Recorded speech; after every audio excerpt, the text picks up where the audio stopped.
Hi. So, I was gonna say good morning, but it's technically afternoon now for me in Central Time here. It's just right at 12. But morning is a mindset, is it not? Yeah, it can be. Today it is. Anyway, um, so yesterday we were reviewing the JT Allen exposure, nobody, emotional anger discourse. And in that conversation, I was asked to review a live stream between JT Allen and Rae Soria. And at the time, I was like, I don't even want to go there. So today, I figured we would review why I didn't want to go there by looking at the material itself. Before we do that, I just want to say, like, I love these earrings. They're made by the Comensa tribe. And, I love my little auntie earrings. However, one thing I struggle with isn't necessarily, like, the weight, although that does factor over time. But the material that the hook is made with, I have sensitive earring holes. And my earring holes will, like, kind of burn and stuff and hurt and kind of get, like, a little rash if I use earrings with the metals that aren't necessarily like the surgical steel or whatever the fuck it's called, or the surgical grade steel, or the actual metals like silver or something. Like, I have to have like something like that where my earring holes will hurt. And I'll be fucking wearing, I can't afford that shit though, so I'll be wearing whatever fucking earrings they sell for cheap. But my earring holes, I can't wear them too much or too often, or my earring holes will hurt, which is why, like, I'll wear earrings sometimes, then I'll go a minute without wearing them. But yeah, if you guys know of any indigenous artists and jewelry makers who make jewelry with metals that are good for sensitive earring holes like mine, please let me know. I know one is NDN Moe's Jewelry. I'm going to insert a couple of buffers for that real quick right now. I know he's a good source to go get jewelry from, and I want to go get his jewelry, but I also want to find somewhere I can get my beads, if possible, if anybody knows too. But yeah, let me insert. I'm going to play two, like, I think they're like 30-second or 45-second clips. I'm going to play like a minute clip of what I'm talking about here. Nagadamuzi Ofunga Maro Hayitska Bomitska Hayitska Boja Picnic Kiddos Hayitska Song Taki Isti Omalga in Takidos Hayitska and Hizagi Damon and Bo Yafi.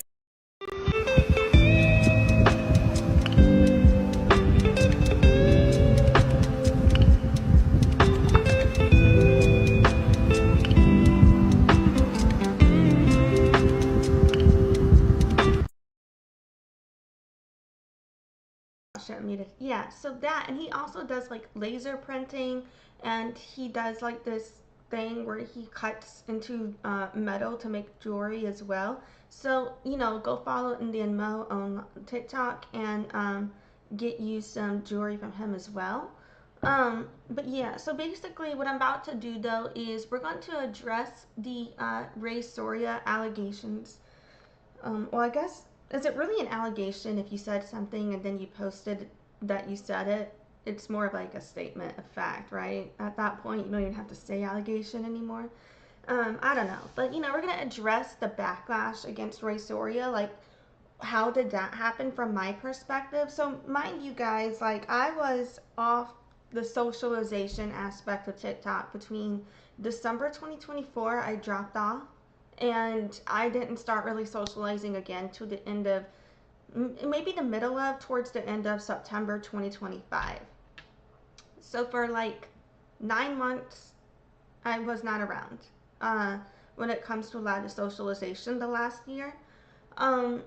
So for me, I start paying attention to these things again, end of September, October, November, and like for me, whenever I was like previously paying attention, a bunch of people were still connected at that time, and then I came back, and then it's like either fallouts had happened already that I never expected, or they were just happening then. And I just didn't know what the fuck was happening because I hadn't really been around talking to these people to understand what was going on, you know? And so, yeah. So, I'm just going to roll my intro, and then I think I'm just going to kind of address everything as we come across it in the post. But basically, before I do that, like, just kind of like, you know, I was never mutuals with Tajuana Harley. She was never my mutual ever. Um, I did used to be mutuals with Shannanas. I removed her as a mutual as a result of seeing certain things that she said, which I really don't have value alignment with. And I thought about removing Rae as well as a mutual due to having some difficulty with the value alignment and what we're gonna see coming up. But the reason I kept her is because, like, I don't mean this in like a I think I'm better than you way, because I don't think I'm better than anybody. Um, but in like a I expected better from her type of way, and like I saw her different, like not in like a putting people on a pedestal way, but in like a when you hold certain people that you've seen to a certain standard way, you know. Um, so for me, it just couldn't really compute in my head, like how could the Rae Soria I've seen now say these things, right? Um, and I think that's what I'm still trying to understand. Um, but yeah, so I'm just gonna roll my intro. We're just gonna get into all of it. And yeah, yeah. Okay. Hi, my name is Alexis, also known as Lexi or Deaf Child. I was born deaf, hard of hearing. I began doing business as Deaf Child 2013, marketing 2011, sales 2009. I've earned 50 plus certifications in marketing and sales. My Bachelor of Science from Loyola University, New Orleans, with a music industry studies major and a business administration minor. Deafness runs in my family genetically. Speech is not fully accessible to me. Anyway, I'm here to bitch about whatever the fuck is on my mind. So here we go. Visit my site at noladeafchild.com. Okay, we're gonna take it from the top here. So I'm just gonna be reviewing some of the posts that I could see that I thought were related from what I remember. But you know, there's could be a lot more to this that I'm unaware of, that I missed, that I just didn't realize was connected. Because again, mind you, I haven't been here for all of that. I'm not here to speak to that. I'm just here to comment on some of the things that I did pull up and am able to see here in terms of value alignment and why I believe, you know, certain circles may have fell out in regards to community alignment. And mind you, posting about oh shit, we're gonna get to that. But you know what, before we do, mind you guys, let's just have a refresher. Part of how this came up would be in last night's stream. Let me pull that up real quick. If the transcript generated for this, then I want to play something, but if not, then I might not be doing that. So let's just see real quick if the transcript for this is here yet, because sometimes it'll take time to generate. There is no transcript yet. Okay. What I was gonna look for, because then I would have to click through and play for the whole thing, which I do not feel like doing until, you know, but with the transcript generated, you can search the transcript and then go play that clip from there. I'm sure it'll generate later tonight though. I might check if it generated by the time this ended, but it probably won't, because it usually takes at least 24 hours and this has only been 21. But what I'm gonna do is point to it. Is it here? Yeah, it's in this live stream. She's basically, oh, I wonder if we could see it in the caption. Rae was basically telling JT Allen that he needs to stay off of native TikTok because, I mean, not word for word, I'm highly summarizing, paraphrasing. she was just kind of telling him to get offline because we handle things a certain way, and he may not be able to handle it. Basically, on native TikTok, um, is kind of me paraphrasing what the fuck she said, but it wasn't word for word necessarily that. But where the fuck is it? Whatever. Um,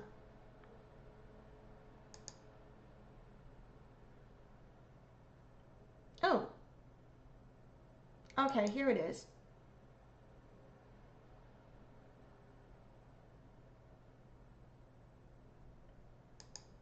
Okay.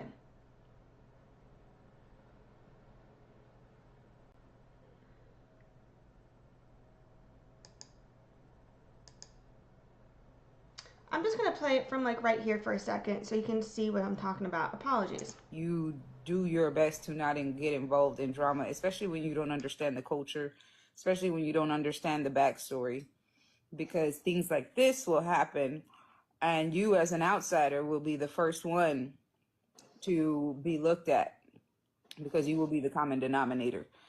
And also, you don't understand the backstories and the histories of a lot of the people on here.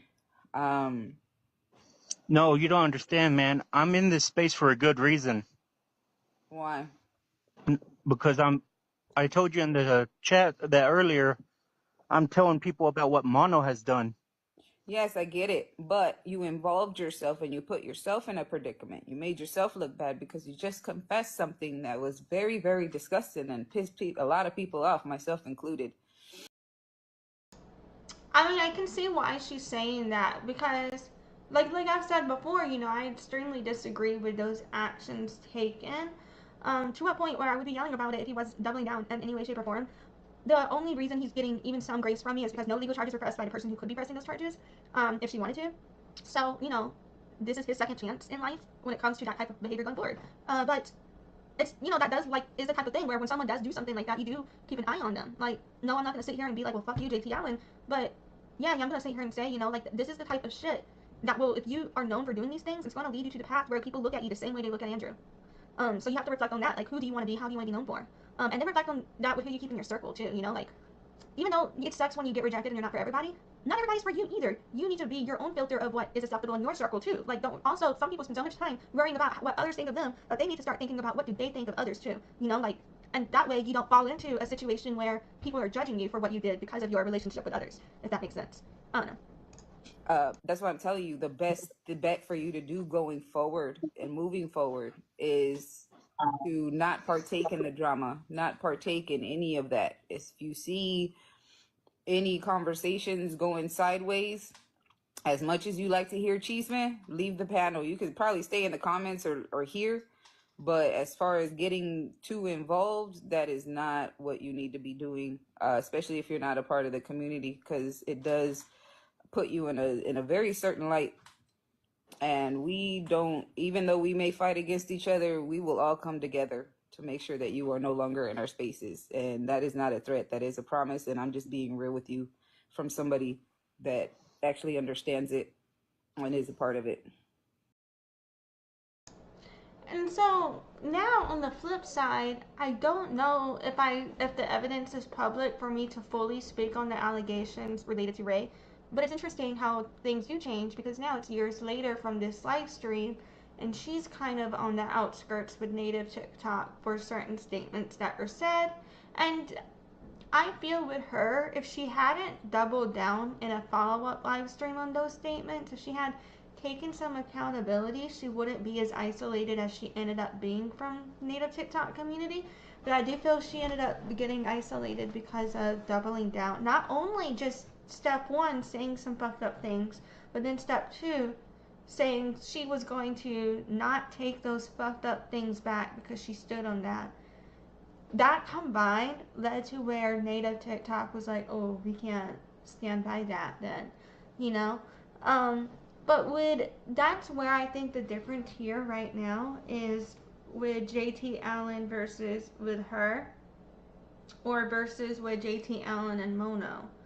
Not necessarily that anything that any one of these three people did is comparable to the other, but more of just addressing the community response when it comes to the allegations against them versus what did they respond. Um, when it comes to the difference in the response with JT Allen, he's now sitting here like, I have done this fucked up things, and if this live stream is from years ago, that means he confessed years ago, that his confession isn't just recent. And so here we can see he's been trying to take accountability.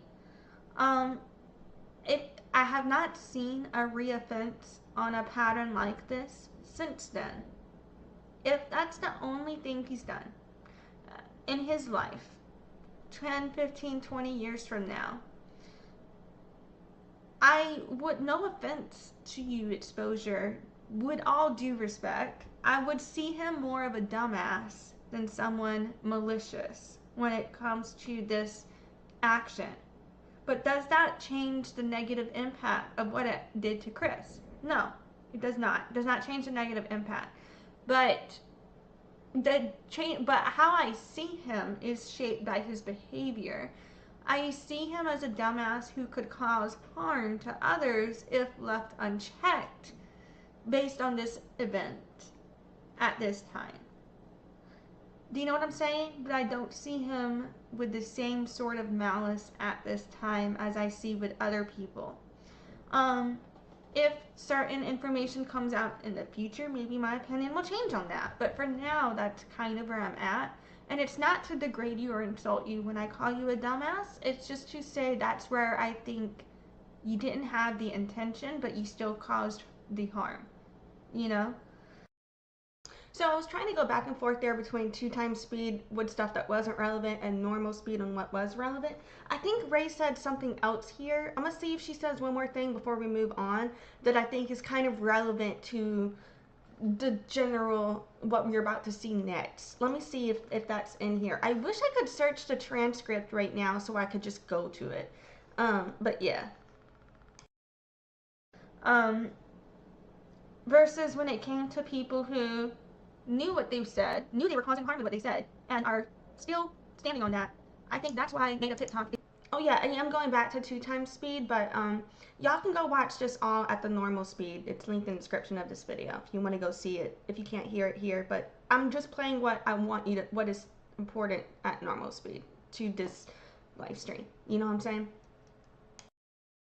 Is really having a problem with Rae and Mono. But what JT Allen did is so bad and can make people feel so unsafe that Rae is right here. A lot of people, like, no, you could spend all of your money giving it away to charities. You could work community service for the rest of your life, 20 hours a week. You could go to the soup kitchen and give homeless people free meals and shit, and people are still gonna think, some of the people who are aware of this may still hate you. You know, like, no matter what you do from now, you just have to kind of accept some people are going to judge that. But there will be people who will give you a second chance. So you just have to give people the chance and let them make their decisions, you know?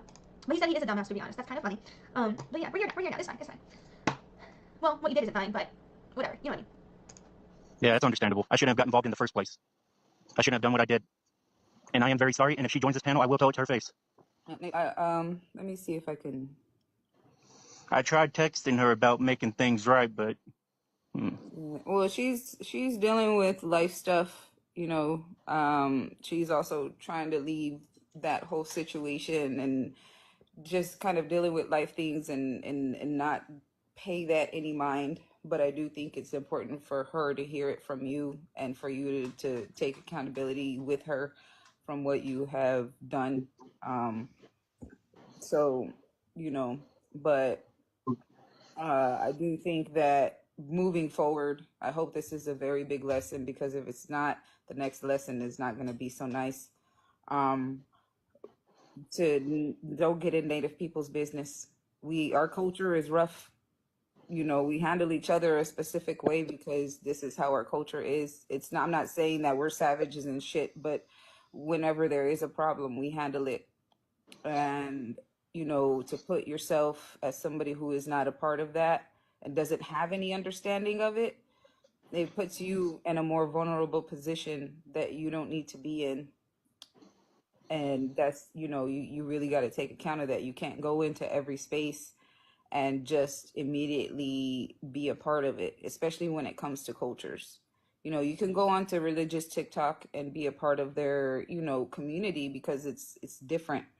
When you talk about actual cultures, You in actual communities that are based off of culture, you really have to mind your P's and Q's and just sit and watch and, you know, learn. That's what your space is in those spaces, is to just learn. It's not to partake in the community, is not to partake in the drama and the chisme. You know, you can hear it if they let you be, if you know, because this is TikTok, but to involve yourself that deeply, you know, it never works out for anybody in your position. I'm just gonna be honest with you. Yeah.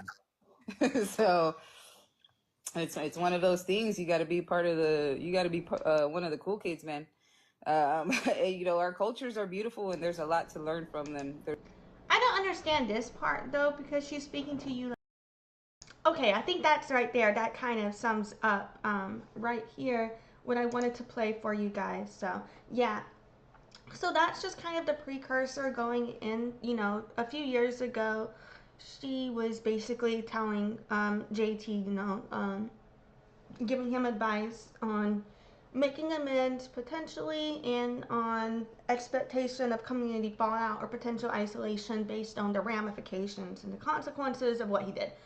So I am interested to see, you know, like if she can kind of, after some time and some reflection, maybe come around on some of the things that we are about to watch. But before we get to that, she discusses in her response to what she was called out for. She discusses some other social issues surrounding that altercation as well, and related to the time frame of the call outs for it.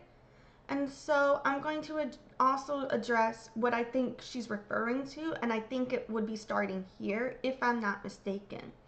So here we have Rae duetting the user, I believe it's Shannanas, which rhymes with bananas. You know what I'm saying? I think it's that.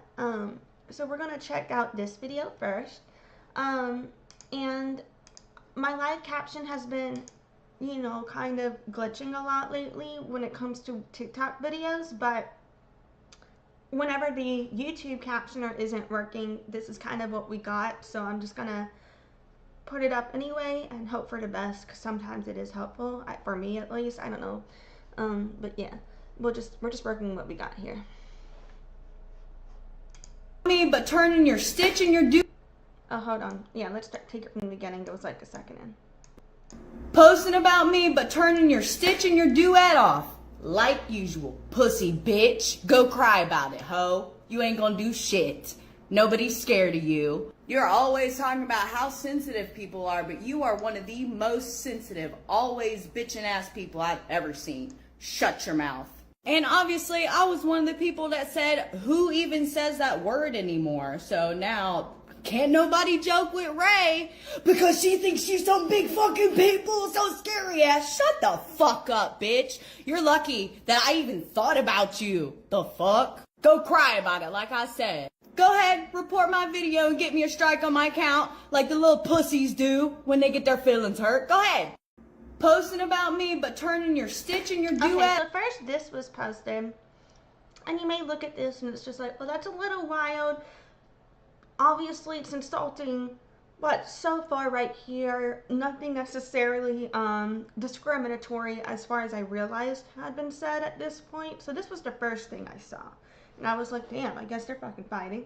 You know what I mean? Like, but at this point, I had no idea what the fuck she was talking about.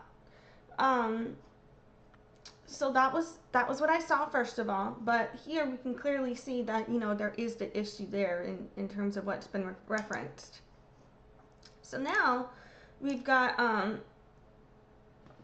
shit, it's a video, but it's like white, or no, it's a carousel. Okay, I think it like automatically played. So now we're gonna check this out, what was being referred to here. Bitch, when it's I'll play the sound in a minute. Let's just go through the carousel first. So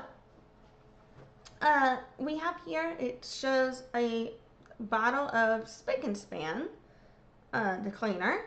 And as we know, spick is a derogatory remark. I'm not entirely sure if it's directed specifically only to Mexican community or if it's generally directed at Southern indigenous Latino people in general. But yeah, so that picture, like in and of itself, if it wasn't related to other things, you could think, okay, well maybe this bitch is just actually cleaning her house or some shit, right? But when you look at the rest of this, so Rae commented, now I want to know what the joke is. If that wasn't going to be something problematic, then I had to like look over here because it's all blurring together. Anyway, if that wasn't gonna be problematic, then fucking I don't think we would have gotten the following response where Shannanas said, I thought of you.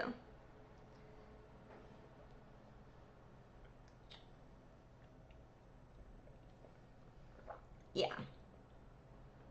So that comes off as pretty problematic in my opinion.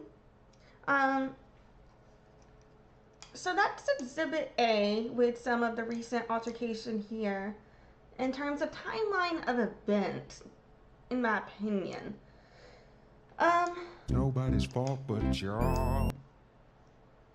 Okay, I'm not gonna play the song actually because I don't know if it'll copyright strike me. I try not to do that. Sometimes I do it and I think it's relevant, but I don't know if this one matters. But yeah, so we got that. I'm gonna exit out there. We got this one. Exit out here. Well, so the Spick and Span post is pretty fucking bad. But I don't think it's as bad as this, which is real bad. This gets real bad, which, yeah, like, yikes. Like, it's, you know what I mean? Like, not that being called Spick isn't pretty fucking bad, but, like, I mean to say that's how bad this one is, right? Like, yeah. So we're just gonna watch this. My ass. Hold on.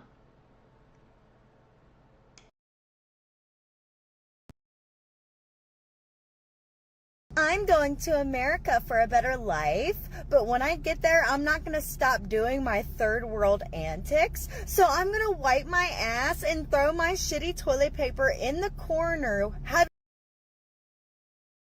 And mind you guys, technically, well, not only is the concept of first world versus third world a colonial concept used to degrade and negate the actual history, the actual sciences, the actual lifestyle of indigenous people, but also if you want to get to that type of grading scale, technicalities wise, I don't believe the United States is a first world country anymore because we have very much fallen behind in every single level compared to our peers across the globe, in my opinion.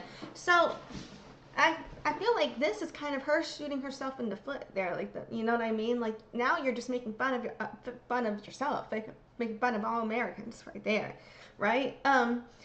But also the implications as if Southern indigenous people are not hygienic or something is pretty obtuse, especially when you compare it to the fact that indigenous people generally had to teach Europeans how to actually wipe themselves and do hygiene, because the reality is that perfume was created in France to cover up the smell of poop because Europeans didn't smell good because they didn't clean themselves. And you know what I mean? Yeah. So there's that. And it's also something like, if you have criticisms about your own community, then whatever, say what the fuck, like, no one outside of your community can really criticize that. But whenever you are not part of a community, that you're not just criticizing, but you are degrading, and it's a community that is marginalized, and you're somebody who experiences privileges in society, because, you know, even if people like she or I have indigenous ancestry. We are white presenting and we're socially perceived as white, and you know, there's just a lot of levels here. Also, I find it's a narrative that kind of perpetuates the stereotyping of Southern Indigenous people or immigrants in general, and is something that kind of, it's vernacular that kind of normalizes and perpetuates the genocides against Indigenous peoples and other immigrants, particularly as it relates to the recent immigration issues. Well, not recent because it's been happening, but I feel like there's been, the uptick in the escalation of brutality related to that, which I feel like has been a thing, because what happened was whenever police brutality was getting called out and recognized and publicized, then they were also locking so many people up from certain communities as it relates to Black community, in my opinion, that the incarceration rates became so high due to mass incarceration, criminalization, racism, and police brutality, that then they were building more prisons to make more money, and the next avenue of income for them is this. I believe it's a for-profit prison incarceration system, criminalization system, meant for the billionaires to profit, and so I think it is all tied. I do believe, when you look at it, for example, why did the African slave trade start? Because of the indigenous genocide. They wanted more quote unquote free labor. I believe it's always all been tied. And so a lot of times I also see a lot of people be like, it was us first, no us first, no us first. But in reality, when you look at the time frame, I feel it was all very tied together. It's not, I don't know. It's kind of like whenever humans argue about which ethnicity was the very first human race to ever exist. I think that's bullshit, because I don't believe there was a singular first blade of grass. I believe that as a product of our environment, that blades of grass began to grow and evolve across the landscapes, Like, I don't really believe in this concept of, oh, we could only come from one place. I believe each ethnic origin story is a part of our own history. I don't know how I'm getting here. Let's get back to this. Apology. But I'm just saying, like, I don't believe in this division and this narrative here. I don't support this. I find it extremely disgusting. We're just going to keep going. My bad. Giving it rest on the pedal of the garbage can. I can't throw it into the garbage can, and I can't flush it down the toilet because... One other thing I don't get is, so in New Orleans, a lot of people don't realize, but a lot of New Orleans can still be highly segregated today, through income disparity and through housing issues, etc. And so I used to work in Old Metairie. Old Metairie is a predominantly white dominated space. It's where a lot of rich people are. And in Old Metairie, I used to work as a barista. And the most disgusting bathrooms I've ever had to clean in my life, any job I've ever had, was in Old Metairie with the rich white people.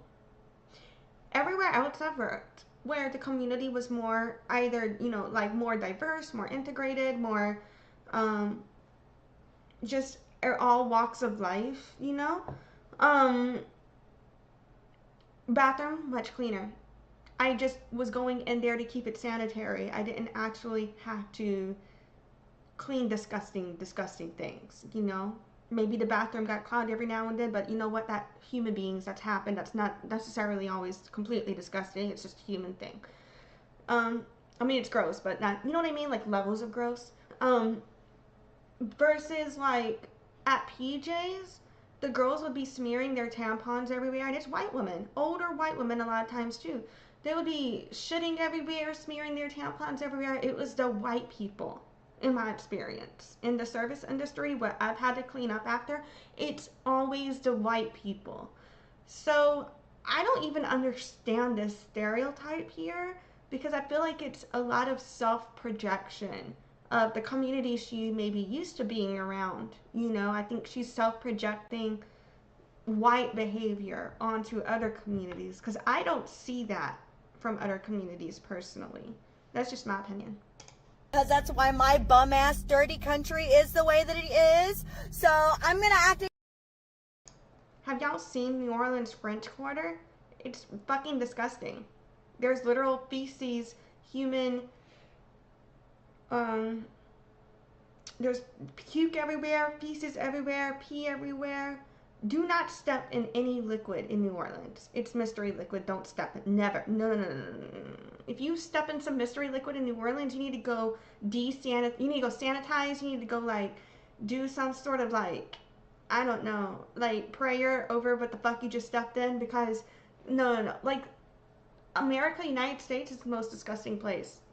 So I don't understand this concept. Have you seen what we've done to this country? The oil spills, the pollution, the landfills. What is this? Other countries at least have better sanitation methods, and some other countries, you know, they do a lot better with keeping their environment healthier with the regulations too. Exactly the same though when I come to America, even though I wanted a better fucking life. Because I'm a fucking roach. They gave.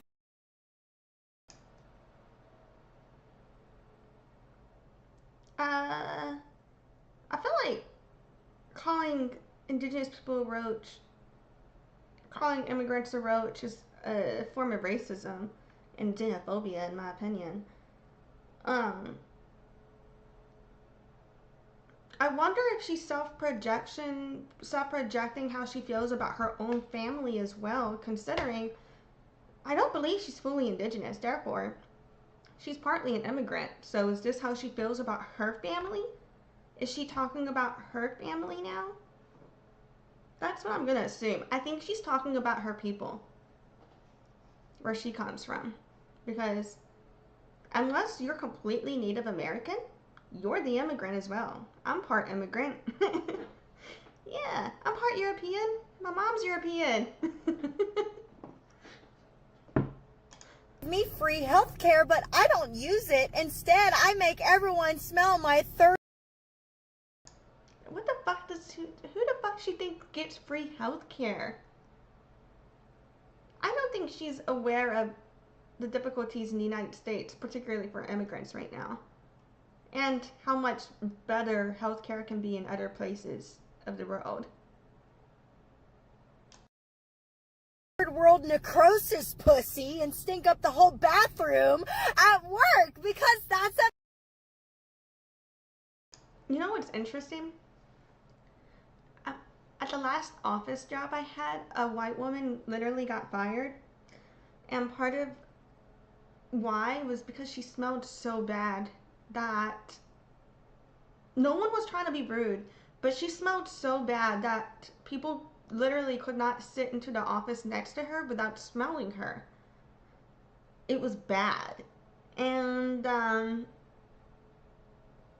yeah, and she ended up getting fired, and part of that reasoning was the lack of personal hygiene. I just feel like what she's describing is just very much what I see from white community, particularly in New Orleans, personally, from my own lived experience. I think she's talking about her people. She might be talking about her family. That's like, because it really feels like she's speaking from her lived experience. So I'm assuming she's talking about her family and herself. Better life! Yeah, zombie pussy! Yeah! Oh, it's been Viva Mexico every time, too. Factual. Go cry about it. So right here, where she's talking about Viva Mexico, that's why I was discussing Southern Indigenous and believe that's what she was referencing to. you know? But it's interesting because she's really shit talking her own people, like herself. Like everything she's saying that she's trying to put onto Mexican community is a lot of her own, the historical aspects of her own genealogy, by definition, unless she's fully Native American, which I don't think she is. And there's nothing wrong with being mixed descent. I'm mixed, but I feel like, you know, if you're gonna talk about, if we're gonna talk about it, let's talk about it, you know, like. I'm not the only person that has seen this. Be better if you're gonna come here for better. I think you are the only person who has seen that, and I think the only people that agree with you are people who don't actually have associations with the community you're speaking on, but are people who perpetuate negative stereotypes in the name of genocide, in my opinion. Okay, thanks. I'm going to. So yeah, that's the end of that video.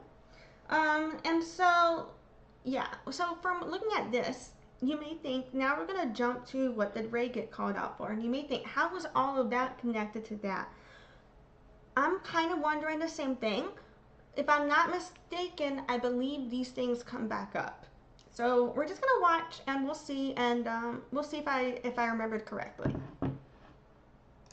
So now we are gonna come up with what did Rae get called out within the community for saying. And this one is a doozy. It's a lot. But yeah, I don't think there's a but there actually. But you know, but we're gonna just watch it. It's extremely problematic. It's not a. I mean, technically, I just found out that I'm African American descent as well through my father, but that is like a recent finding out. It doesn't. I don't know if that like makes that part of the community. Like, but this does impact the Black community, in terms of what was said. So it's not something that I can speak on necessarily, I think, completely. So, yeah, this is my dad. My dad is, he is Native American descent, European descent, as well as African American descent.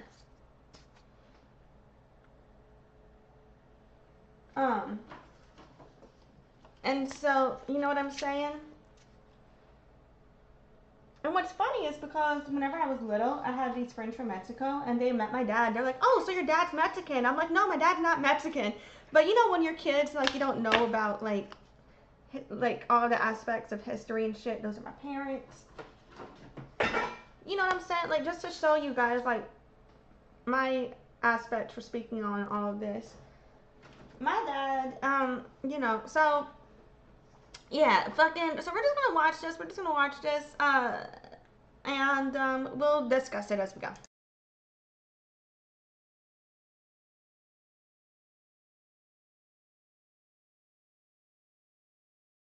Oh shit, my bad. It was muted. Let's try it again.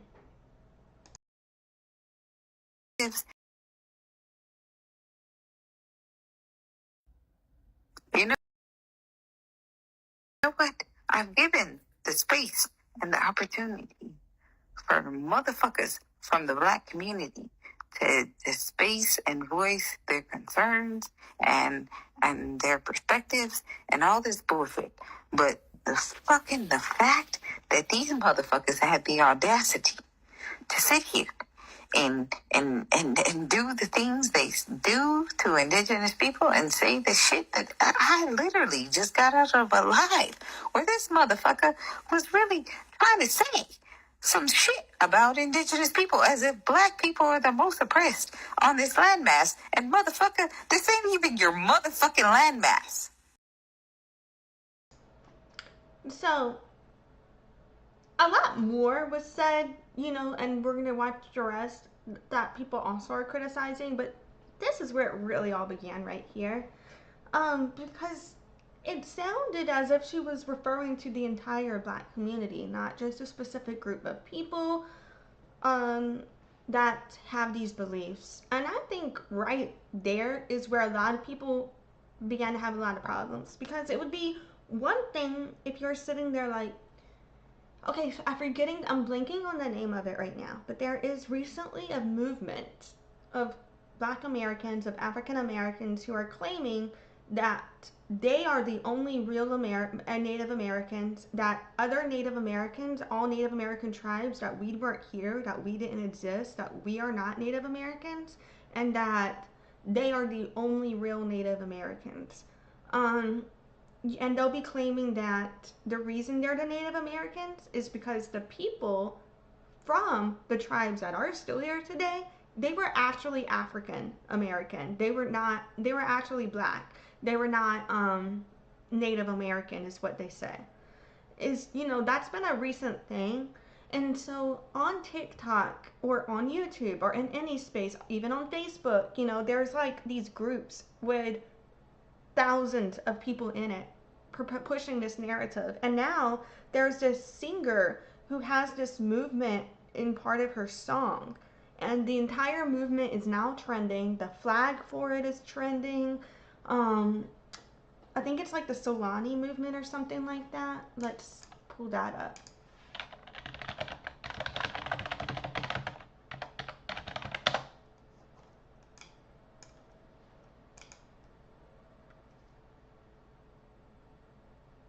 Okay, then, so this one's talking about African American slavery. It is not this one. Apologies.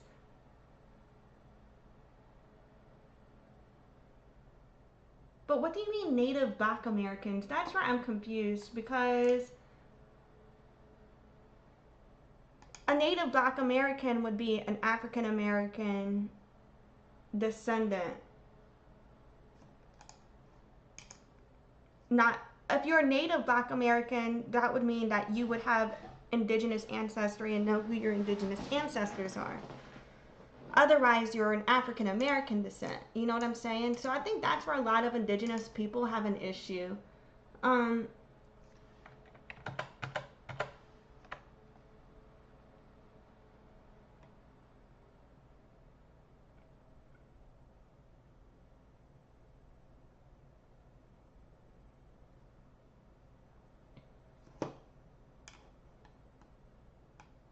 So right here it says I can't pronounce this word, autochontas, I don't know, this American. They're referring to the indigenous or original inhabitants of a region, right? And so that's where a lot of Native Americans have a problem with the Soulani movement, because they're not the original inhabitants. Native Americans are. You know what I'm saying? So a lot of African Americans are falling into this trap where they're claiming they're the original Native Americans. And they're not. Some of them, not all of them, but some of them, there's been a group of people recently who completely deny that the black community of the United States in general is from Africa. They claim that no one that is black in the United States is from Africa. You know what I mean? They deny that the chattel slavery happened too. That's also been a thing. There's like a lot of people in the community, and it's like, and this is not at all to discredit actual Afro-Indigenous people, because there are actual Afro-Indigenous people. Support you guys. Not to discredit you. You're amazing. I support Afro-Indigenous community. I support our African-American community. There's just like some people too, when you talk to them about Soulani movement, they just saw it as a trend for black pride. They didn't understand the underlying issues of the claims that they're the actual original inhabitants or something like that. And so that is why, so some of them, they're just seeing it for the trend. They don't actually agree with this. They believe in the history of chattel slavery. They believe in the fact that African Americans are from Africa. But then some people who go with the Soulani movement, they believe that African Americans are the original inhabitants of America. They don't believe in Native Americans. You know what I mean? And so there is especially right now with this movement being popular and in a lot of songs, there's been a bigger, I feel, schism on TikTok where there's more and more arguments about this between the Native community and the Black African American community. And I know, like, not theoretically, particularly outside of the constructs of the United States, you know, you don't have to be from Africa to be Black, because there are other people who do identify as Black that are not from Africa in other areas. In the constructs of the United States, the Black identity typically often refers to people impacted by chattel slavery from African American descent. But also, I'm not the correct person to speak on all of this either, but that is just me discussing what I'm currently aware of. I'll link these two later, but yeah, so these two concepts alone are why there's a lot of division currently between a lot of peacemaking that has been made. And on top of that, there's also this history where so my tribes, for example, they did not want to go to school with Africans or identify as African because the colonizers were trying to take away their rights for their land. And so they wanted to maintain their own identity as Native Americans, as our people, as our respective tribes. And so the colonizers were trying to call them mulatto, African, or European. And the colonizers did succeed in doing that to a lot of Native Americans. And that's part of the paper genocide and the general genocide. But when Native Americans didn't want to, it wasn't that we didn't want to go to school with African Americans or not identify as African American, but it's that we were trying to maintain our traditional way of life. We didn't want to go to school, period. We didn't want to do the colonizer way, period. We wanted to maintain our traditions, do our way of life, maintain our teachings. You know what I mean? So, but a lot of African Americans don't realize that, and so they see that history and they think, oh, they didn't like us, they just didn't want to go to school with us. But at the same time, like, there are tribes like the Nansemond tribes, there are tribes like the Choctaw tribes, you know, near New Orleans, where we were trying to help African Americans escape slavery, right?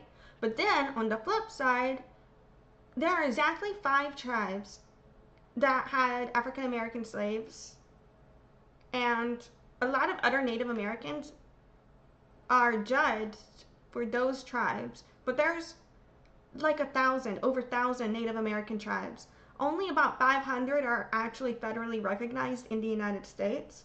But there's like over 1,000 tribes in the Americas on this side of the hemisphere, you know. Had nothing to do with that shit. You know what I mean? But then there are the ones who did. And so a lot of times when these issues come up, you know, a lot of people from the African American community, they'll just be like, well, you did slavery. And a lot of Native Americans are like, well, nah, I had nothing to do with that. My people had nothing to do with that. You know? Because now, from the actions of 5 of those tribes, over 1,000 are stereotyped.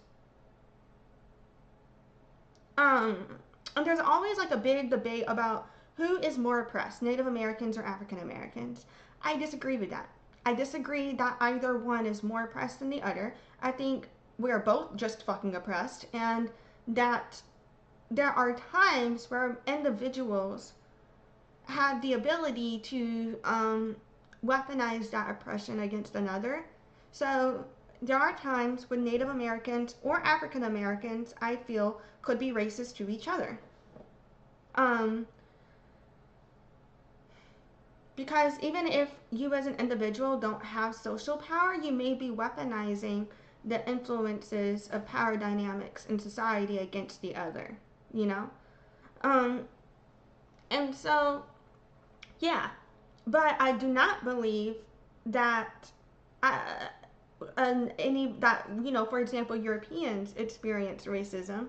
I believe maybe some of them could experience xenophobia, but not racism, in my opinion, based on the society we have, right?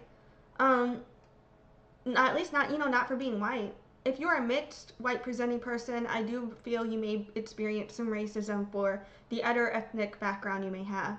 But, you know, depending on the situation, but I don't feel that anyone experiences racism for being white, if that makes sense. Although there could be xenophobia and colorism and some racism in terms of negating your other ethnic identity at certain times, if that makes sense. I don't know. I'm processing all that. But yeah, just to say, like, I do understand if you have a critique about a certain movement or a certain ideology that is prevalent within the African American community, you know, I don't think it would necessarily be racist to speak about the social conflict of your issue with that. However, I feel that Rae basically said she was generalizing the black community here in general. And I feel like that right there is something that is just gonna really shoot you in the foot, but also it's extremely problematic because that's then stereotyping an entire community, and not all of them even fucking agree with whoever the fuck you engaged with, you know? Because these algorithms, they tend to put you in the spaces where you have engaged, and if you called something out or if you expressed an opinion about a certain type of dynamic or idea, then you're more likely to get shown other people and other things with that narrative in your feed if you engage with it at all, even if you disagree with it, you know? So I understand how sometimes that may be a lot of what you're exposed to in a moment, but I don't think it's right to stereotype an entire community, because I know so many black community members who are just proud to be African American. They are not trying to claim that they are the first Native Americans, you know? They're not trying to claim they're the original inhabitants. They're just proud to be African American, and they're proud of their ancestors. They're proud of their struggle. They're proud of themselves. Well, not proud of their struggle. I don't know if that's the right word, but, you know, surviving. And their identity. You know what I mean? And there's more to that than just, I don't, not the right person to speak on this, not the right words, but I'm just saying, like, I don't think it's appropriate for Native Americans just because there is this group of African Americans who believe they are the original Native Americans. I don't think it's appropriate for natives to then go stereotype every single African person or black person they see and see them that way, because that's not the case, you know? But I do understand how there is just so happens to be a large number of people expressing that vernacular. What I'm gonna do, because I popped so much, is just at the end of this live stream, I might just replay this video so y'all can catch the recording clips without my interjection. But yeah, so we're just gonna keep watching this for now, though. Apologies. Y'all, I hope y'all get it. And also, I feel like, you know, on the flip side, last stream, I was talking about it in general, but I really feel like also on the flip side, what I was saying last stream, I feel applies a lot heavily to the European descendants of the United States, you know, when I was talking about the general people claiming Native identity. Last stream, link in the description. You fuck ass motherfucker. And I'm very angry at that. And I've been trying to be as respectful as motherfucker possible, but I cannot no longer. And I'm just so you stupid, uninformed pieces of motherfucking shit, which is why I haven't been joined in those conversations. So I still keep slipping up and saying the word motherfucker because I said it for so long that it became such a part of my vocabulary that it's hard to eradicate it, right? But I did recently learn, I think a couple years ago, 1 or 2 years ago, what the definition of motherfucker is, like the etymology, where it came from. And it does have a very specific racist background, and I don't feel comfortable speaking on that right now, but I encourage you to go look that up. So I don't know if Rae's aware of that or not, but I find, you know, like a lot of this vernacular seems to have a malicious undertone. And I understand being really frustrated with when you are exposed to members of the community who do fall into this ideology where they claim they're the original inhabitants. I do understand being really frustrated at that because it is a form of indigenous erasure and indigenous genocide. But I do not agree with this. I don't agree with generally addressing an entire community as not only just uninformed, stupid pieces of shit, which is ableism as well, but more of just like the word motherfucker in conjunction with that, when that word alone has a rooted etymology and a very dark history used against African Americans too. Yeah, and it's kind of got like, some undertones. There's just a lot of history here to address and to think about, reflect on, I think. I feel like the anger you have, I think needs to be directly addressed to what caused the anger. And I feel this is projecting that anger onto members of the community that didn't have shit to do with what happened. Like, even if I think, we're the first inhabitants, African American descendants, they were brought here by force. And they were detribalized from their community. And I feel that is something that you have in common. Mexicans and African Americans actually have a lot in common in terms of the detribalization of their indigenous community ties. And I do see our African American brothers and sisters as detribalized indigenous people to Africa. Oh, here we got the random gamer here asking.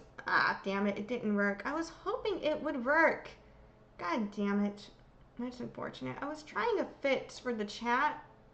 It's not fucking. Oh, it's working here though? The fuck? It doesn't want to work there. But it's working here. Interesting. I was trying to fix for the chat. I don't know how well it's going for me, but apparently not very. So the topic is addressing the Rae Soria racism comments. I'm going to play this whole clip at the end again because I've gone pretty long on it. But basically in this clip, you know what? I'm just gonna replay, since he just got here, I'm just gonna replay what we just watched real quick. We're just gonna replay it. It is worth it. It is worth it. We're gonna replay this beginning. Hold on.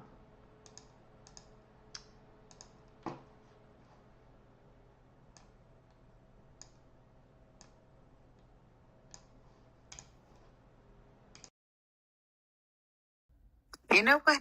I've given the space and the opportunity for motherfuckers from the black community to space and voice their concerns and their perspectives and all this bullshit. But the fact that these motherfuckers had the audacity to sit here and do the things they do to indigenous people and say the shit that I literally just got out of a live where this motherfucker was really trying to say some shit about indigenous people as if black people are the most oppressed on this landmass. And motherfucker, this ain't even your motherfucking landmass. You fuck ass motherfucker. And I'm very angry at that. And I've been trying to be as respectful as motherfucking possible, but I cannot no longer. And so yeah, that's basically where we just left off. That's what Rae kind of got called out and, for lack of better words, I guess canceled for within the Native community. Yeah. And so, yeah, we said dang. Yeah, it's pretty bad.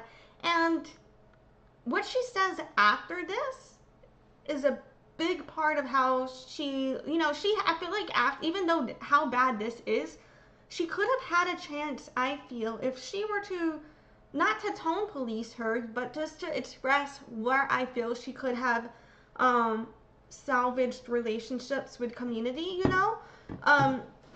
if she had literally expressed and articulated some of the frustrations that she may have had with speaking to people that did have the mindset that I've been discussing, where there's recently been an uptick in people from the Black community claiming that they are the original Native Americans, you know?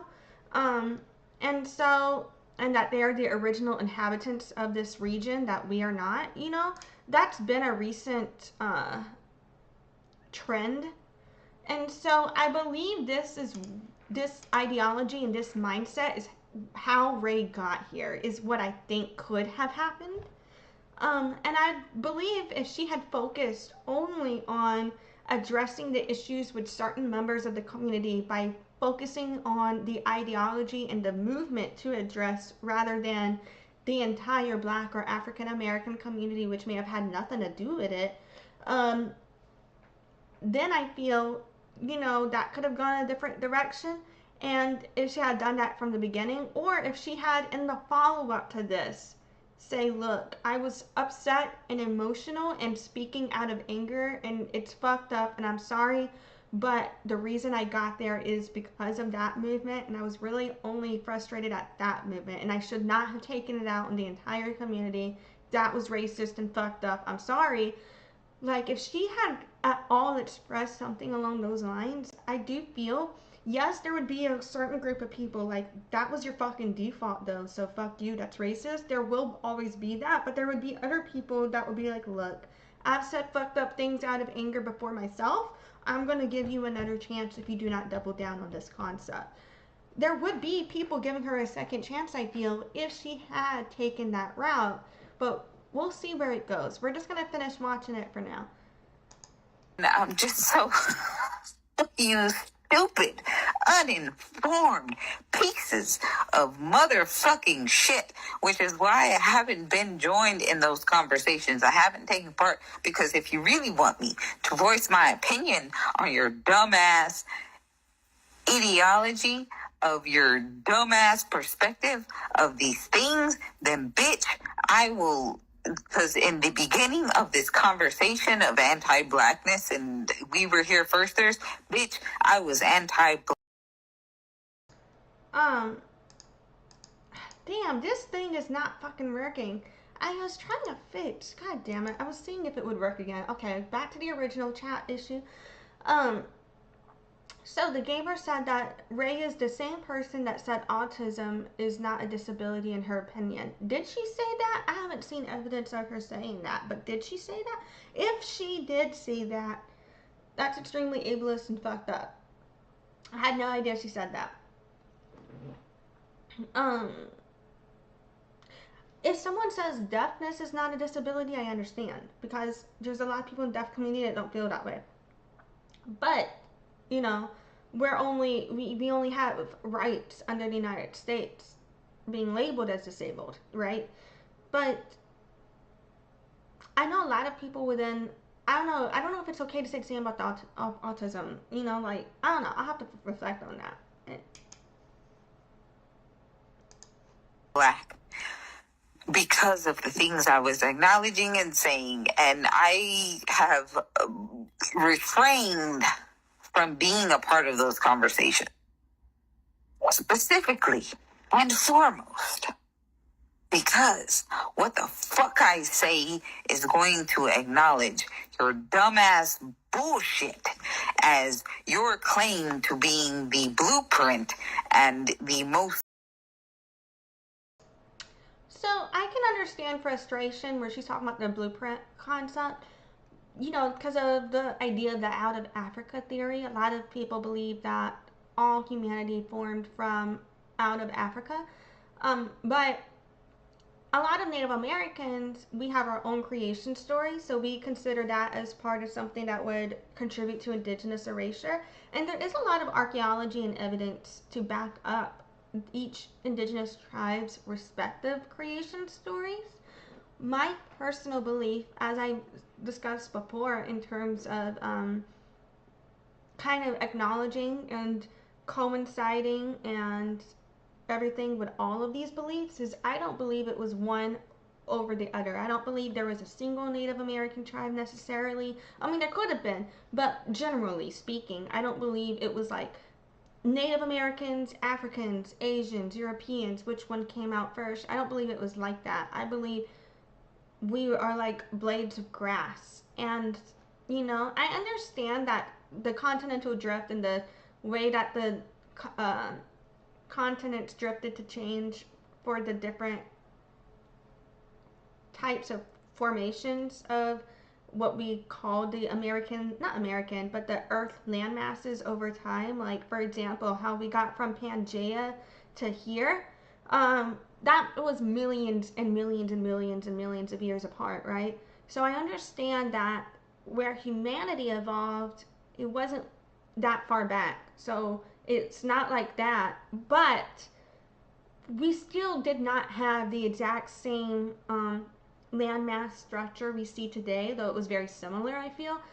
There were differences in terms of the water levels and some of the connections to each other in the past as well. I feel like oh, okay. Yeah, sorry, apologies, got distracted by the thing. Okay, so the random gamer saying he doesn't know if there's proof still around about Rae making the autistic comment, I think. But somebody might have it. And then he's also saying now, have you ever read the theory where all humans evolved from ape? Yeah, I feel like a lot I think there's truth in everything, right? I think we don't know for sure. It's just a theory, obviously, because we're not there. But I feel like there is a lot of evidence to back that theory up when you test our genealogy and the comparisons of it. But at the same time, you know, you never know for sure. It's without more evidence, and there's just ideas, right? We weren't there to know for sure. But, like, I believe, you know, for example, like with the Big Bang Theory, you know, maybe it didn't happen, maybe it did. There is a lot of evidence to support it, but there's also a chance something else could have happened, right? But at the same time, it explains a lot about how elements from space ended up on Earth. So there's always like different reasons to think something, you know? I don't know. Yeah. But in terms of like my people's history, what I think is interesting with a lot of creation stories, you know, where we believe, some people believe that like Turtle Island, you know, they literally do believe that we came from a turtle. Some of us believe we came from a rabbit. Some, you know, in some of the indigenous creation stories, they go back to animals in certain cases, right? And I've always wondered, like, what if that was like a Native American homage to understanding that we all do come from evolution, all animals do come from the same creator. And I do feel that, you know, in some ways, the concepts of evolution have always been in a lot of Native American teachings. Because a lot of people, they take Native American teachings very literal, but they don't understand a lot of these teachings. They're not necessarily literal. It's a metaphor, you know? Like, we don't actually think that we came out of a rabbit, but it's like a metaphor for the spirit that got us here. I don't know if I'm making sense, but yeah. All right, I'm gonna keep playing. Oppressed a people, and motherfucker, you don't even know within the FBA, within the whatever the fuck diaspora of Black American, which is why some of you don't. Oh my motherfucking goodness! So again, you see here, even though she did reference the FBA, which is a specific subset of group of people, overall, she's talking about the general diaspora of Black Americans, potentially, if I'm not mistaken, from not only this statement, but from what we replayed from the beginning of this clip as well. And I think all of this coming together is where a lot of people are looking at her like, hey, the more you speak, the more racist this looks. Like, hold on. Like, you know what I mean? So, yeah. And you may be thinking, didn't we just look at a white bitch being racist to her? Why is she now angry at black people? I have the same question, but I think it's more of like those events happen at the same time frame, but also, so it's like, I don't know, but we'll see. Because if I'm not mistaken, I think she refers to this later because of this people calling her out being tied to this, right? That makes sense? Okay. These motherfuckers make me sick, which is why I have refrained from being a part of those conversations. The shit makes me so angry because I try to give as much grace, but you stupid, uninformed motherfuckers, there's a reason why your ancestors and you, no matter what diaspora of Black, African, American, or whatever the fuck you call yourself, has been able to be the new white people. Why have you been the majority of what is known as enslavement, my guy? That is why, because you're fucking stupid.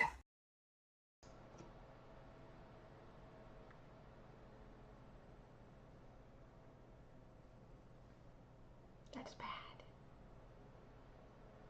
There's no, with statements like this, so with a lot of these statements, right, I'm trying to give her this benefit of the doubt, of trying to understand her logic, like, she must really be mad about this specific ideology, and this ideology can really trigger a lot of people. So I was trying to understand, maybe she is this triggered because of how triggering this ideology can be for some Native Americans. Because it is a perpetuation of our genocide. However, this statement, it's not only anti-black, this can also go back to being anti-indigenous too, because like, why was there chattel slavery? Because of the indigenous genocide. They were running out of numbers of the indigenous people to enslave because of our genocide. They were successfully killing us all.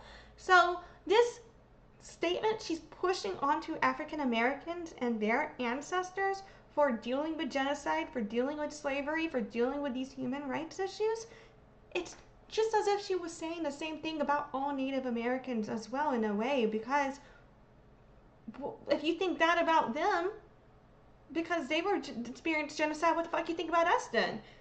Like, what? What the fuck is this? What the fuck is this? You know?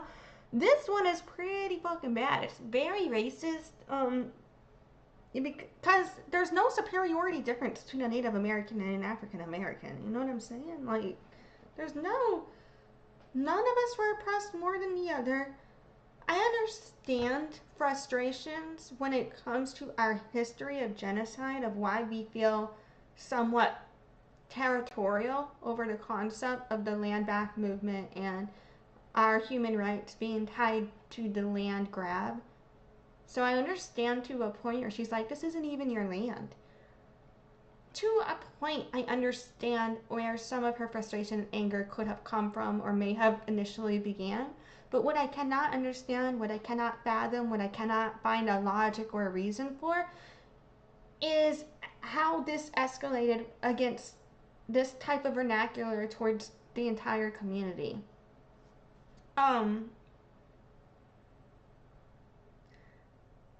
Yeah, I don't understand why you would double down on this type of statement either. But let's just keep going. You are the dumbest, most malleable motherfucking minded, brained motherfucking pieces of shit that I have ever known in the entirety of my life. behind and first and foremost the YT people that I have come across. Don't make me read you to filth.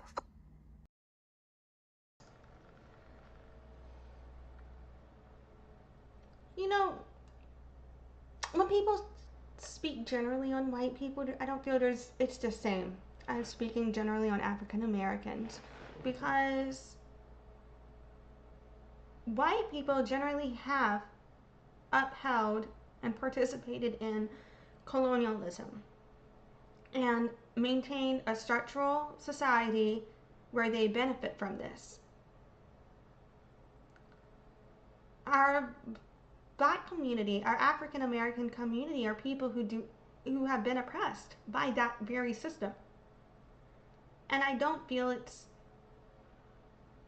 appropriate to speak on Black community this way. If you want to talk about white people like that all day, go for it. You know why? Because that's basically expressing anger, and I feel that anger and that type of hatred, or it's not even hatred really, it's just really more of like, I mean, honestly, there's nothing wrong with hatred. Sometimes there's nothing wrong with hating fucked up shit, right? Like, there's nothing wrong with being upset about discrimination and expressing that. And that's why I feel that when people speak out on their frustrations against white community, they don't need to be specific. They can generalize that because it's a general bullshittery. But when it comes to someone who is, oppressed, someone who experiences the genocide from that community, I don't think it's okay to speak on them the same way. I think you need to hold the specific individuals you have an issue with accountable. There's just, for example, like I did call out Joshua. I keep saying Joshua because my old roommate's name goes by Joshua. I think he just goes by Josh. That's my bad, y'all. Josh.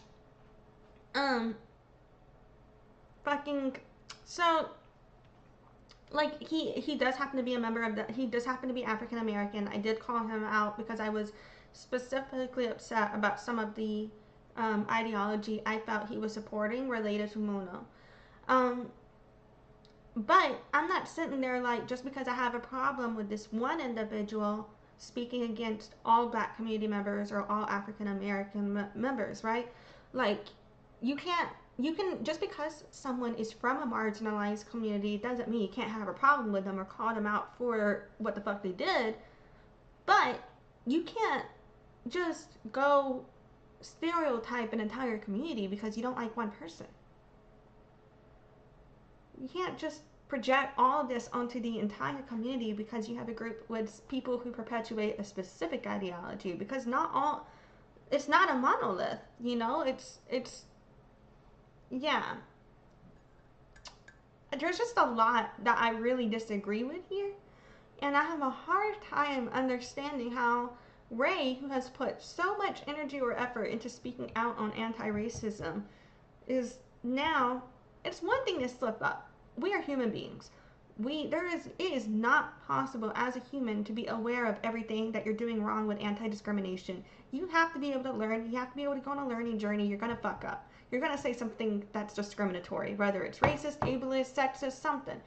But it's about the willingness to learn, willingness to do better, willingness to try. It's about, sometimes intent doesn't change impact, but your intent to do better, I think, if combined with the action of doing better, can show that you're someone who is trying, right? Like, so I think it can show what your mindset is. But only people can decide what they feel safe around. But I find all of this extremely problematic. Like, it's just a lot. Okay, we're gonna keep going. My bad. But I will always acknowledge that there's a reason that you motherfuckers have been the most enslaved motherfuckers on this landmass. Indigenous people fought back.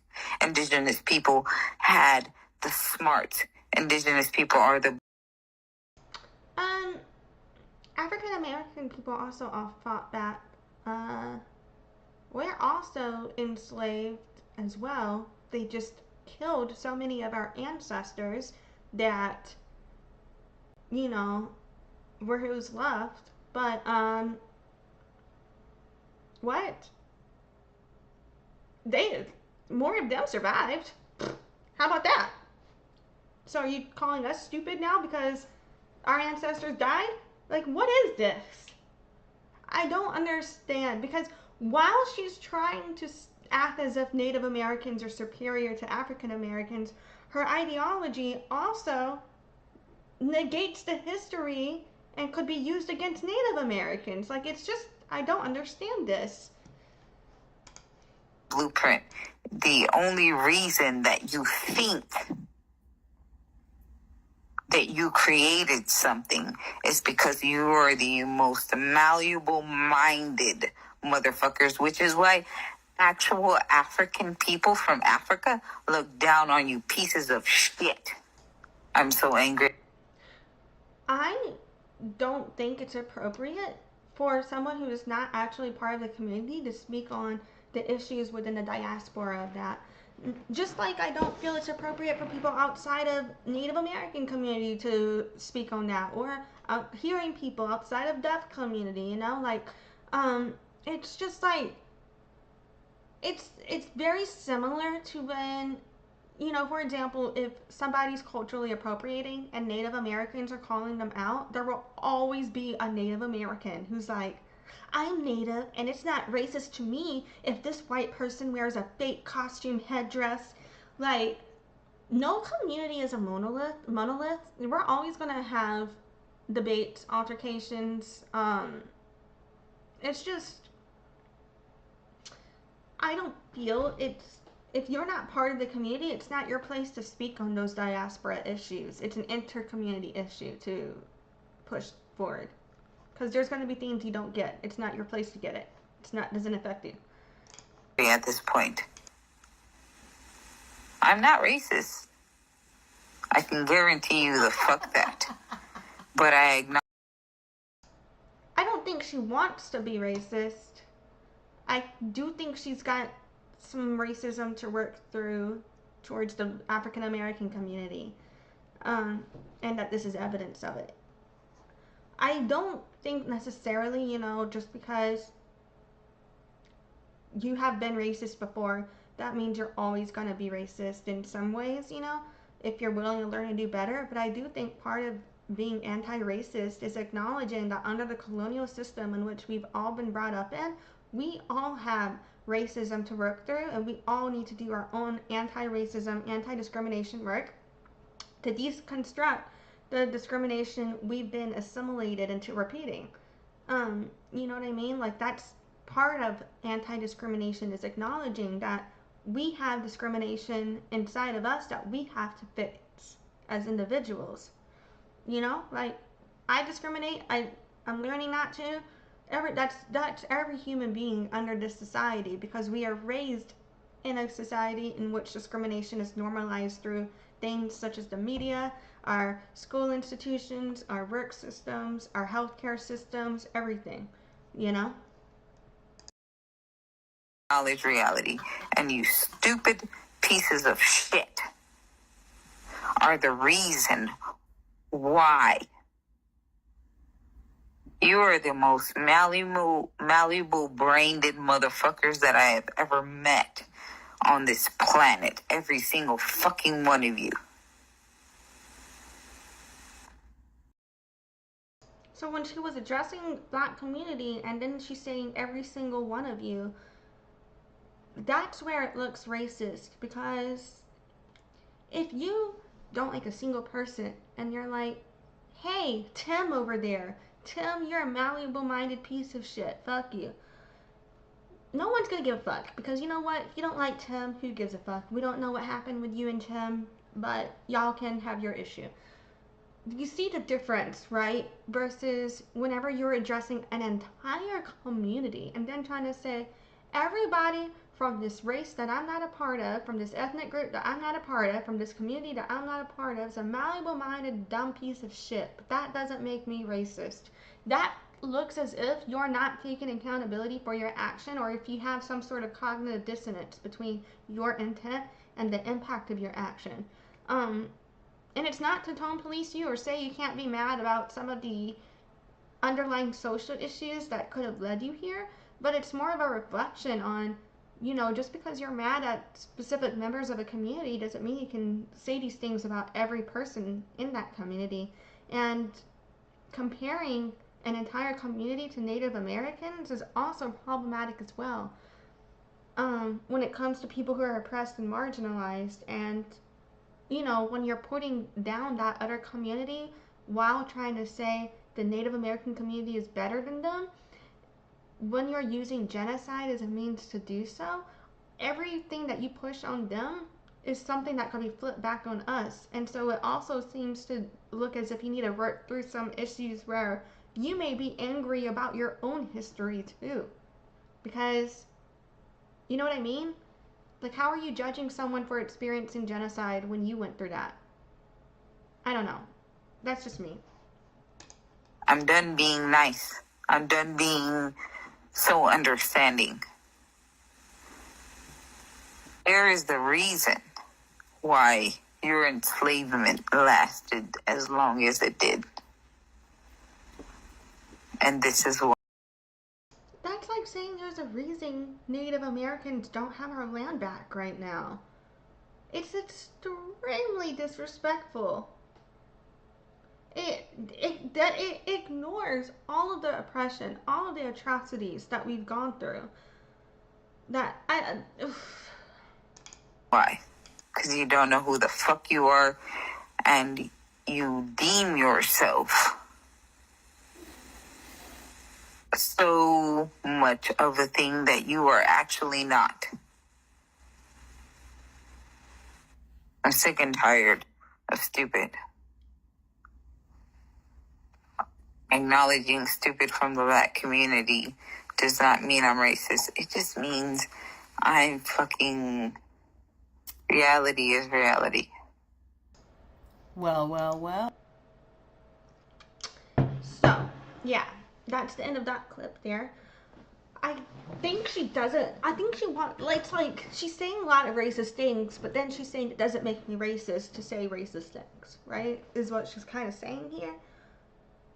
I feel like she doesn't want to be racist, or maybe she doesn't want to be perceived as racist, but she still wants, like, an avenue to express some ideology that could be perceived as racism. I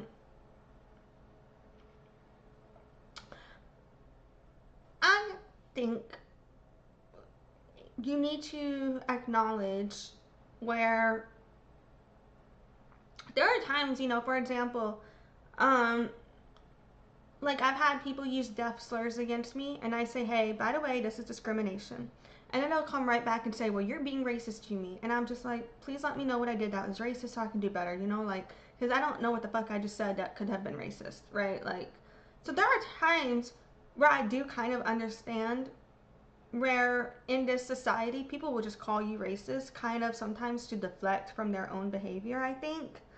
Because it's like, I'm willing to learn. I want to grow. I want to do better. If you tell me I'm racist, I'm over here like, okay, how can I change that so I don't repeat it? So sometimes I'm seeing in my life where I feel like people are using the concept of discrimination as a weapon. They don't really care about anti-discrimination. They're just sitting there like trying to deflect. So sometimes I feel like there could be room or an avenue in certain cases to be like, that does not make me racist, right? Because sometimes that's the truth, that applies.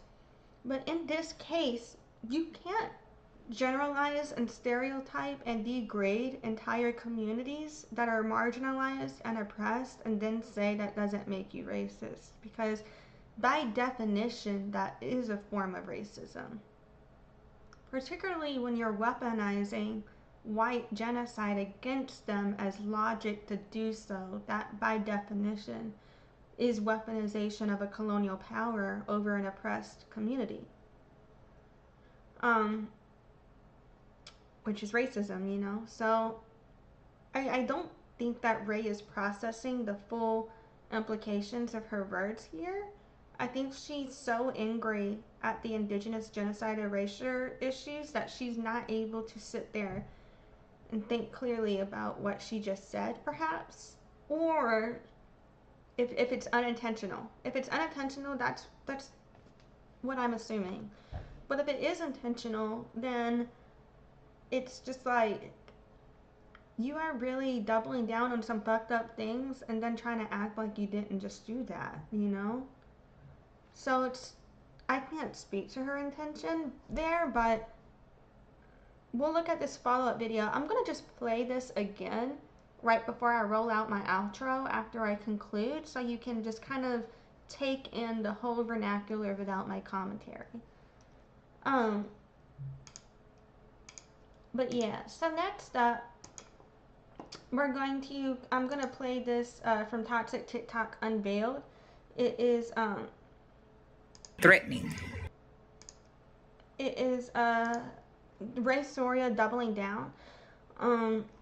It's basically, from my understanding, Rae's response to this audio. After this audio came out, she got called out for it. There was a lot of backlash within the Native American community, and she was relatively, like, for lack of better words, kind of isolated in terms of a lot of people were calling her out, speaking against her, and saying, we're not going to allow this in our space. You know? So, because of some of the people calling her out on that were related to these other altercations she had, I feel like she kind of used those social issues in her response. Instead of taking accountability for those specific words, in my opinion, she then threw it back to these other social altercations she had at the time, which is how I think what we watched before is relevant. But yeah, so let's actually watch this now. I'm gonna let this play. Towards indigenous people from whatever region. If I don't let my own people slide, what makes you think I'm gonna let anybody else slide? That's dumb. So you can be mad at me all you want. I know words hurt. It hurts hearing things about people in your community that are true. I know in certain ways many people are not used to being held accountable or even holding their own people accountable. I'm not a space for that. I'm not one of those people who's gonna let that shit slide. I know it hurt. I do feel like that could come off as kind of hypocritical, given we just saw her say the things she said while then saying, I'm not racist though, you know? Like, okay. Imagine how we fucking feel. Imagine how I felt when that little honky ass bitch sat there in a video and called me a spick and then responded by saying, you're lucky I even thought of you, and then threatened me and told me to shut my mouth, and then made another video talking about a co-worker sat in her car at her job and talked about a co-worker who is from Mexico and spoke about her genitalia, spoke about her hygiene, and then called the country she's from a shithole country. Completely disregarded and disrespected her co-worker as she sat in her car at her job. And then made another video with the sound of a woman pew-pewing at Mexicans and said, not in my country.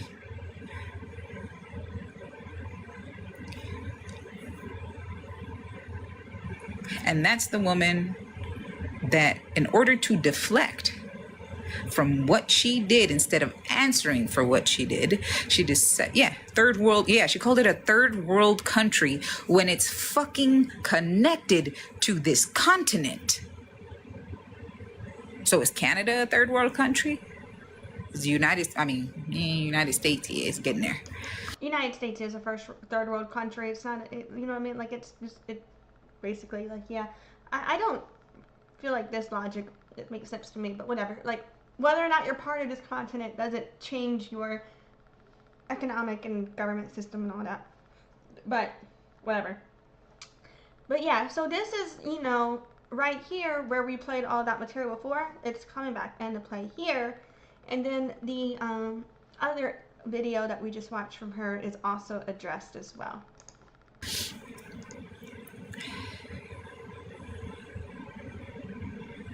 So, and in order to deflect from what she called me, she goes and takes a clip, or gets sent. Kiki, I'm sure it was you. You can try to lie about it all you want, until proof is shown that it... I don't know what happened between Rae and Kiki at all. I didn't start talking to Kiki until this year, like September. No, not this year. It's 2026 now. Duh. 2025 September. And you know, so I just didn't really know Kiki that well. And with Rae, I've been following her for much longer, but I just never got the chance to really connect with her. It just never happened that way. Just I saw her in the TikTok streets, was like, "What's up?" And that's kind of it. But yeah, with this situation, I don't know what is going on between them. I can't speak to that, but what I do know is that Kiki, I don't know the timeline of this all, but I did see Kiki call out Shannanas as well as Rae, if I'm not mistaken. I don't have that video pulled up or anything, but so I don't know. I don't know what's going on here. You know, maybe Rae has a reason to be angry at Kiki for one reason or another, but I do know that when Kiki found out about those videos and posts that Shannanas made, she did call that out, is what I saw. So that's all I can speak to. It wasn't you, and she takes that little block out of that screenshot. I know it was you.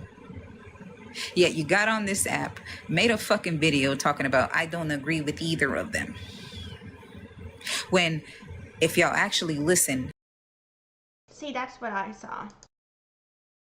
To the beginning of that audio, I was responding to a conversation that had already been started by the person who mysteriously sent Shannon that audio.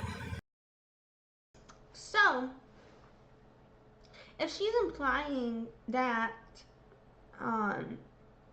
so I think she's basically saying that that audio was sent to Kiki, so it could have only been put out by Kiki, if I'm not mistaken. Maybe I'm wrong.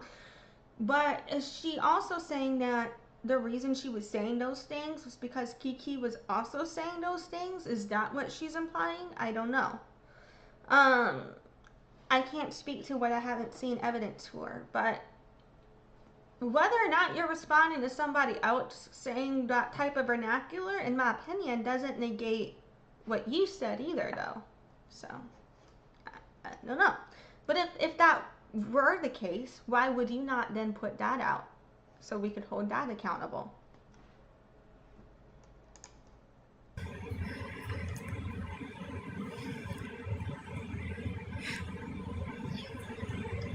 Oops. But instead of running, making excuses, here I am. I even posted it on my own account for everyone to hear.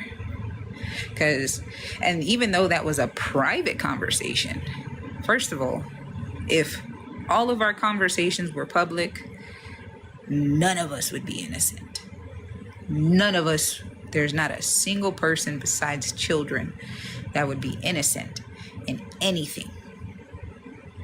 Private conversations are private conversations. You know, I know a lot of people, there are certain people who I do believe, you know, like if you published everything about them, you wouldn't find shit that would alarm you. There are people out there, you know, like everybody, on one level, yes, everybody's made mistakes. That's part of being a human. That's part of anti-discrimination. But I don't believe that every single person is gonna be saying shit like this. You know what I mean? Like, yeah, on one level nobody's innocent entirely, but on another level it's just like that isn't a defense or logic for saying what you said, because nobody generally goes around speaking that way, in my opinion. I'm not used to seeing that in my space. That's not, maybe that's what's normal to you, so that's how you got here, because that's the environment you're in, which would then explain why you felt comfortable to do so. But that's never been an environment that I was exposed to.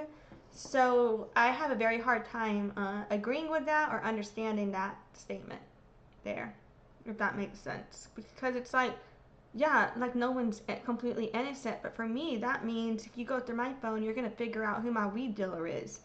Like, you know what I mean? Like, it's, I don't know, I think everybody has different levels of normalization for them based on what they are okay with. You're not gonna find me saying some shit like what you had a voice recording of.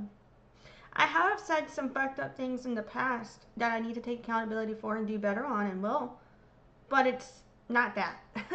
You know, I think probably the worst thing I've ever said was, I think I called somebody a monkey one time. Yeah. In terms of like, you know, like a racial stereotype.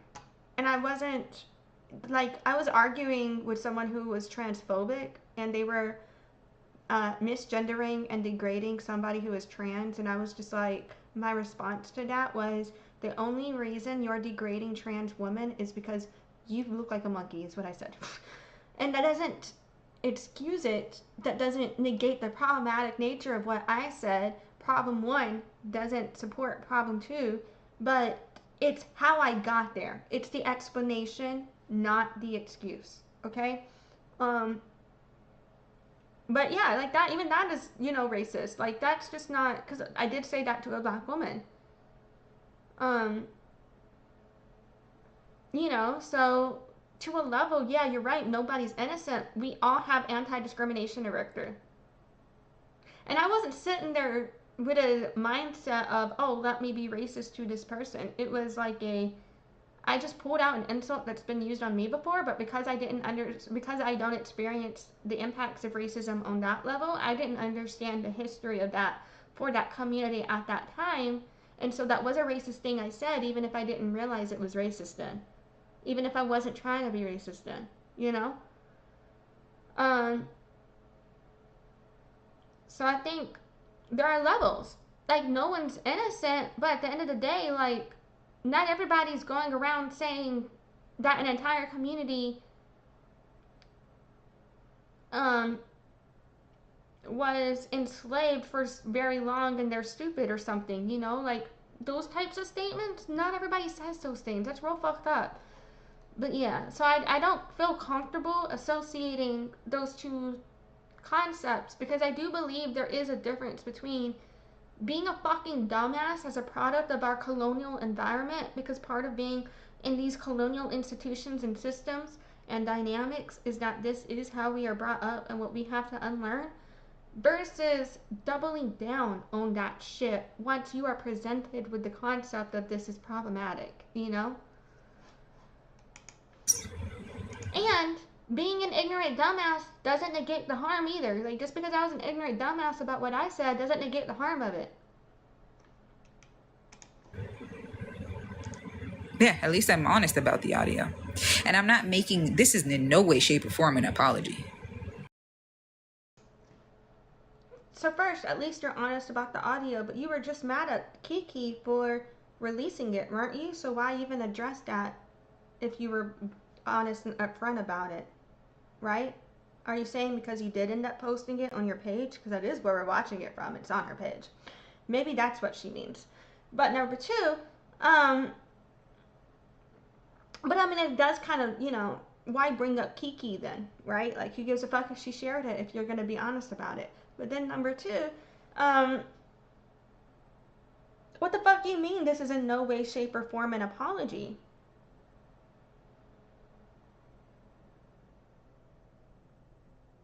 And by the audio, are you talking about what, this audio? Like, because it says the audio in question.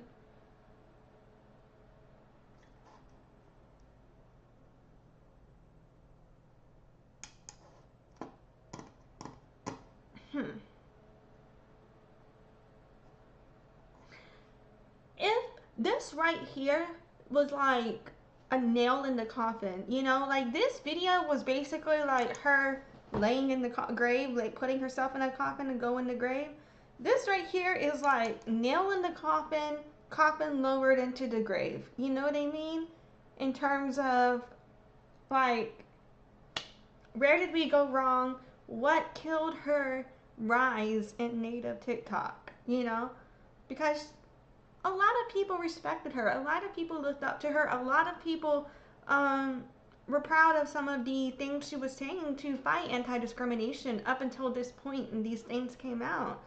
And so to go from that to here is just mind-boggling for me, because she was previously a person who was respected enough in the community to be somebody where people went to her to try and get their voices out, where people would go to her whenever they wanted to have conflict resolution within Native community. And even, you know, she's a detribalized member of our Southern Indigenous Native community, you know, but like we still saw her work on speaking out on the racism, and she was very respected for a long time. Since in the last few months, because of this response, she's not been accepted into Native spaces the same way as she was before. And I feel that she's using her personal issues with specific members of Native communities, such as Kiki, such as whoever, Shannanas, you know, and mind you, because of what Shannanas said, everybody also was like, oh no, Shannanas, you know, so that's not cool either. Like, she's not welcome either. Like, and I haven't seen evidence if anybody else has said something worth saying these things about, so y'all let me know what the evidence is, but I'm only speaking to what I can see the evidence for right now. But yeah, it's just like her literally saying she's not going to apologize for this. It's like, I feel like if she had taken a different route, there would have been a chance for Native community to say, look, we understand how the trauma triggered you that much. We don't agree with what you did or said, but if you do better, we'll understand. Just keep doing better. Learn from your mistake. Let's grow. I really feel like, yeah, there would always be people holding it over her, but there would still be people trying to support her and lead her in community to value alignment, where it's just like, okay, let's not use this ideology, right? I feel like that could have been an avenue if she wanted to apologize for these things. But this right here, saying these statements and then saying you're not going to apologize for it, I don't know if the community will be able to really move past that unless they have value alignment with what was said. And a lot of us do not. Absolutely not, you know? So I feel like the first step to kind of making amends in community would have to be making amends with our African American and Black community relatives in order for us to see that you're doing the anti-discrimination work that we all have to do. I mean what I said. And I said what I meant. Even though I was intoxicated, I meant what I said. Because what I said wasn't geared towards the entirety of the Black community. It was geared towards that portion of the community that had. See, right here she's saying that if she apologized for what she said, because when you go read this, watch this recording, I'm going to play it again at the end, I do believe she really does address the entire community, and a lot of the statements she said is harmful to the entire community. And even if she intended to only address specific individuals, that's not what actually happened. That's not what she said.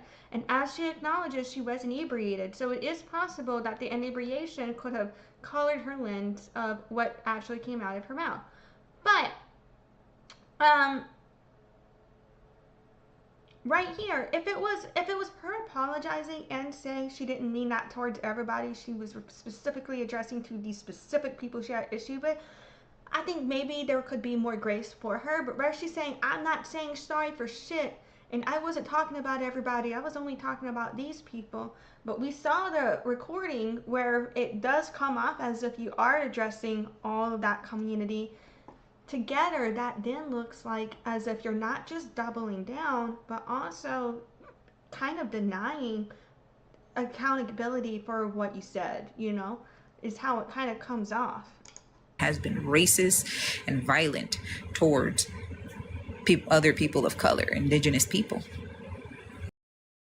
It is true there are, certain members of the community who will be saying some racist things towards us, particularly, like, for example, anybody who agrees with this aspect of this community. I feel that is part of racism against Native Americans, when it comes to people claiming that they're the original inhabitants when they're not. That is a form of erasure, genocide, and violence against indigenous people. It is. So there is a point where I agree, that Native Americans have faced these social issues from specific community members, but that's not what she had said in that original video.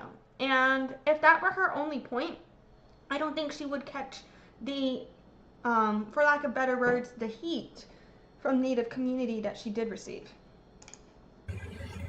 And like I've said before, I will never tell anybody how to defend themselves against anything. I did what I needed to do.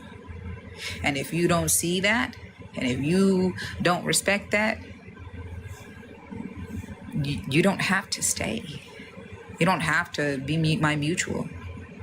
You can block me. You can do whatever the fuck you feel you need to do. I know you ain't gonna fight me though. So there's that.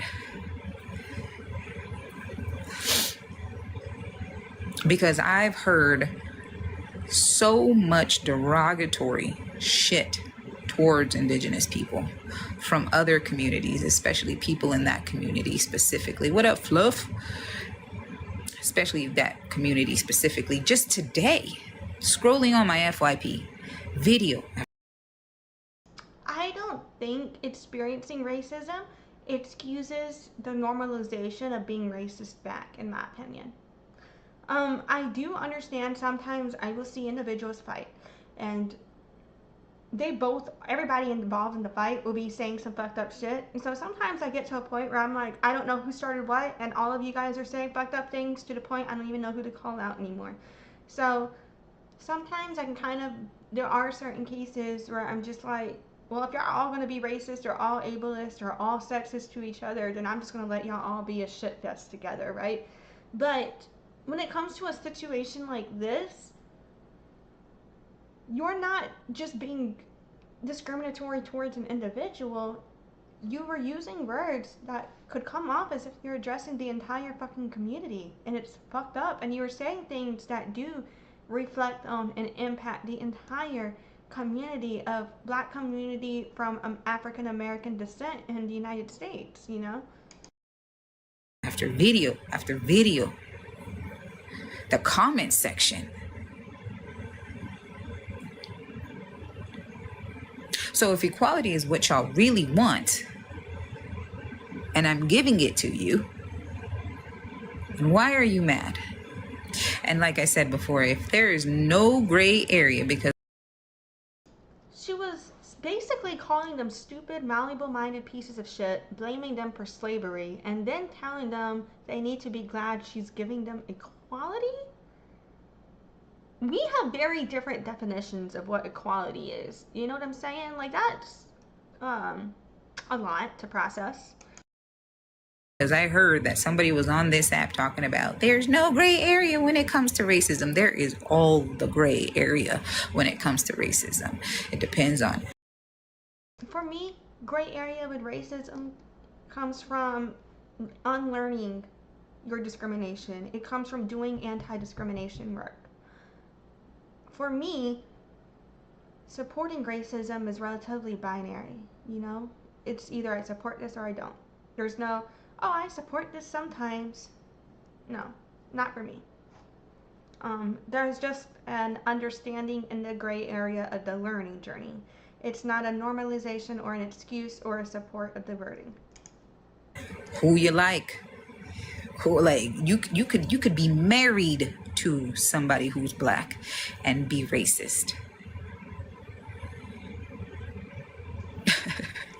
I mean, I will say that's true though, because you know, as we know, like, this is my dad. Well, this is my mom. Like, my mom sometimes will be like, oh, well, I can't be racist because I was with your dad, you know? And it's just like, yeah, like, you know what I mean? Like, just because you're with somebody who is of a different race than you doesn't necessarily mean that you can't be racist. You know what I'm saying? But yeah. But I mean, even us mixed kids have racism to work through, so I don't know. So I guess that is a valid point, but it's also, it's just like,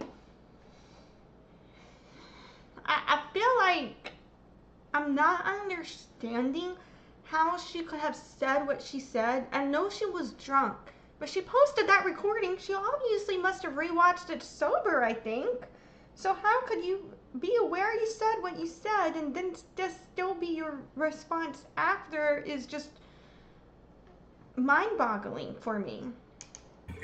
You can be married to somebody who's Mexican and be racist, but because you like that one specific from the community, you're one of the good ones. That doesn't mean that you like the entirety of the community. That just means you found one you can tolerate, or you can sexualize. Because let's be real, that's a fucking thing. Oh, look at that. Oh yeah, Ladybug. Since you were on here calling her Shannon a good reconnecting, remember the time that you sat there on... Did that happen before or after Shannanas was outed? I don't know. If that happened after Shannanas was outed for saying the fucked up things she said, I could understand why she is frustrated. If it happened before, then I just don't think it's relevant, you know, because everybody was friends with somebody at one point until we realized something they may have done that we don't have alignment with, you know? Live and told me that you are darker than most Mexicans. Than any Mexican. You are darker than every Mexican. You are darker than a Mexican. I'm not gonna speak on that one. Like, I don't, whatever. Like, I feel like, so, you know, the concept of Mexico is relatively similar to the concept of the United States. It's a colonizer nation, except for the way that the Spanish colonized the land of Mexico today happened differently than the way the British colonized the United States, so there's different ramifications. But because of that colonialism history, a lot of Mexicans are also indigenous descent. Not every Mexican. Just because you're Mexican doesn't mean you have native ancestry. There's a lot of Mexicans who don't. But a lot of Mexicans do happen to have the indigenous ancestry, whether or not they're still connected. And so to that degree, a lot of people who are indigenous descendants of Mexico do have skin tones that are darker shades related to their ancestry on that part of the world. But yes, and so do the thing is though, like the border of Mexico and the United States, like you're talking about someone who I believe she is shit, why do I get confused? I think she's Navajo. Sometimes I get confused as if some of my friends are Navajo or Apache. But I believe she is Navajo or Dene, if I'm not mistaken, right? And so you know, with her community, they like, because not every Native American community is of the darker skin shades, but the Navajo community can often be darker skin shades than some of the other northern indigenous communities. But for me, it's just like when you think about it in a pre-colonial construct, there was Mexico versus United States didn't matter then. When you think about it from that indigenous world view, someone who may be Apache or Inde or Dene or Inde or Navajo, whatever, all those four tribes, the four names, two tribes. Someone who is like Inde or Dene, sorry I'm saying it the white girl way, rhyming. or Dene, I can't say it right, but you know, like those tribes, they have darker skin shades, or like the Hopi tribe, you know, for example, they're not going to look any different than a Mexican indigenous person. You know, someone who may be Zapotec, Mexica descent, or something like that, they're going to look similar. I just don't understand this logic. I don't know. Um, I don't. I'm not gonna speak to. I feel like if someone was white presenting, and they who happens to tan, you know, like that kind of level, then I would say there's some social issues in bringing up them trying to compare their skin shade. When it comes to Southern versus Northern indigenous, I think there is a fascination with understanding how similar are we, or how our tribes, you know, can be comparable to each other. So, to a certain level, depending on how she said it or what was said, I think that statement could go either way. And I wasn't there to see the context of it, so I don't know. But I feel like that could go like different ways with being like, oh, look, you know, how do we look? Similar or different? I don't know. But, yeah. And when I told you you weren't, you doubled down and kept saying you were. I just don't feel that matters, you know, because to me it's just two different Native American tribes being like, I'm darker skinned than you, but, and there's always, that doesn't matter. Who gives a fuck who's more melanated than the other? And honestly, I think there will be vice versa. Some members of one tribe will be darker skinned than some members of the other, and then vice versa. Some members of that tribe will be lighter skinned, and you know, like, I don't know. I think there's both. In Mexico, there's light skinned and dark skinned natives, just like there is in the United States. To me, this is a stupid thing to argue about. Which Native American is darker skinned? That doesn't fucking matter, does it? Why would you say something like that? Temptation and violent. Right, Daniel. How many times we see people get hate just for speaking Spanish? Right. Now, I'm from Texas. I do agree that in the United States, you know, you'll get hate for speaking Spanish, but also you'll get hate for speaking your own indigenous language, you know, so you get hate for speaking Spanish, she gets hate for speaking her indigenous language. There's similarities there. Like, I don't, you know, just like Mexicans, and this is just like a whole like Mexican versus Native American who's more oppressed thing. I don't understand that, because, you know what I mean? Like, I'm from a state with a long history of mistreating, lynching Mexican people, brown people, discriminating against brown. Ladybug is also a brown person. She also experiences that same discrimination. So, and Mexican people do too. Those who are indigenous descent, particularly. I know a lot of Mexicans who do not have the indigenous ancestry, who only have the European ancestry. They actually don't necessarily experience a lot of these atrocities. But if you have indigenous ancestry and you're Mexican, or if you have African ancestry and you're Mexican, you're more likely to experience a lot of these social issues she's speaking on now. People for speaking Spanish, deporting actual citizens. And now we have Native Americans held in ICE detention, you know, like, and I don't know. I just feel like this isn't. I heavily disagree when Northern Americans and Southern, when Northern Indigenous and Southern Indigenous people start arguing about who's more oppressed than the other. I do not like it. We're all fucking oppressed, okay? Like, this isn't a competition. It's not a contest. I don't understand this. California has a very deep history with that as well. Do you not know the history of Mississippi and lynchings? Damn.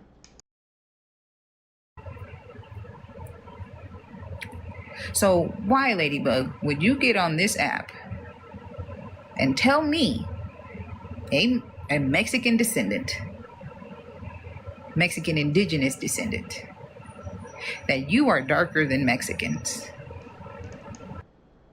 Why does that matter?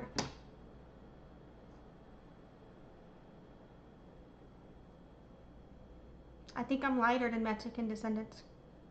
Not everyone, but you know, because there's some Mexican descendants that are just more Spanish descent or other European or other country, but I'm definitely lighter than the than the Mexican people who have more indigenous ancestry.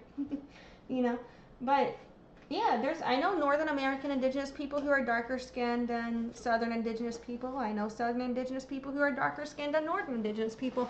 I don't think that fucking matters. I think if someone makes a comment like, "Oh, my skin is darker shade than other Native Americans," then like, who cares, you know? If it was a conversation where she was talking like saying, because I've kind of seen this history with Rae, like where she was referencing in the black community, she was saying us Native Americans are more oppressed, is basically what she was kind of saying. And now she's doing a similar thing within the Native American community. She's trying to suggest which community could be more oppressed than another, I think, in my opinion, based on this wording. And I just don't agree with it. Like, it doesn't fucking matter to me. It's just like if somebody from Peru was trying to argue with someone from Guatemala over who was more dark skinned than the other. Like, it doesn't fucking matter. You're all indigenous, you're all oppressed, whatever. If somebody thinks that their skin is darker shade than another person, even if it is or isn't, then who gives a shit? You know? If Ladybug is darker skinned than other Mexicans, then maybe it's just a fact. If and by other Mexicans, I mean people who are not indigenous, like people who native. I mean people who you know, I don't know. Because there's both there, right? If she thinks she's more darker skinned, then he gives a fuck. It's either a fact or it's a reflection of her lack of awareness with colorism, whichever one you want to go with. Because if she's actually lighter skinned than most Mexican people, then perhaps, but she perceives herself as darker skinned, then that could be like, maybe she's not fully aware of how she represents, right? I don't know. I can't speak to that. But if she is as dark skinned or darker than our Southern indigenous Mexican community, then maybe it's just a fact. I don't even know why or how it came up though. Like, cause why does that fucking matter, you know? Like if she just brought that up herself out of nowhere, like I think that's a weird kind of thing to do. Like I could see why Rae is bringing it up, you know, because it's just like, why would you even say that when it doesn't fucking matter? It's a weird thing to argue about the skin tone of different Native Americans, you know, in my opinion. But if it came up as a part of a conversation, like what if, you know, Rae was doing something similar where she was doing in this live stream or the other clip we just watched where she's kind of speaking on who's more oppressed than another. And so perhaps if that was the conversation and Ladybug was like, well, I'm just as dark as skinned, if not darker than you guys, so what, I experienced the same shit too. If that's what Ladybug was coming from, then I could understand why Ladybug would say that. But if it's like Ladybug just said that out of nowhere, then I could understand why Rae is like, why the fuck would he say that, you know? That could go either way. I don't have the context for it. But alright, let's keep going. My bad. What would that, what was the point of that? Huh?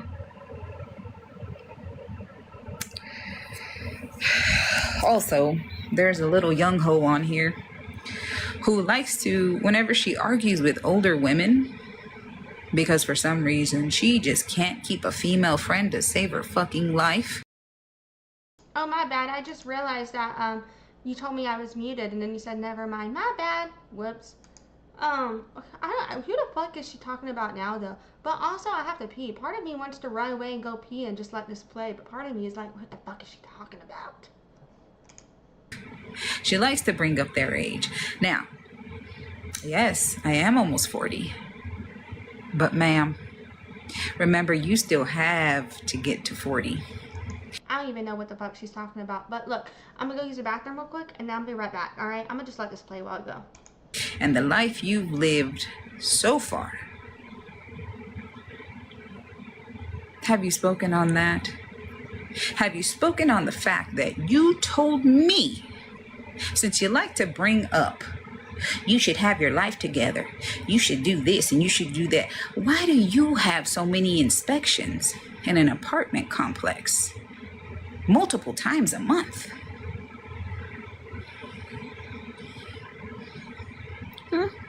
Is it Section 8?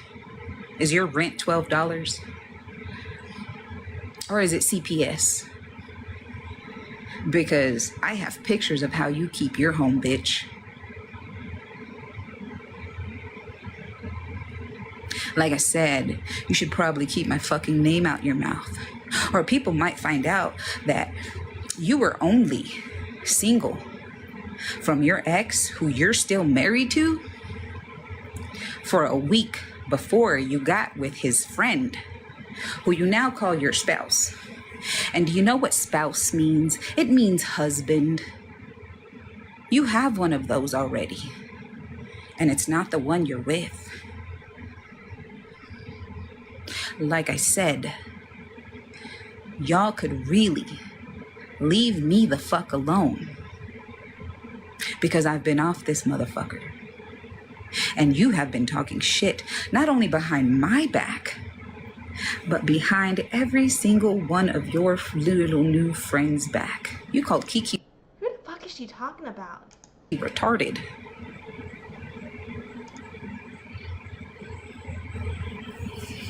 I'm probably gonna have to get off. Hold on. Give me a minute.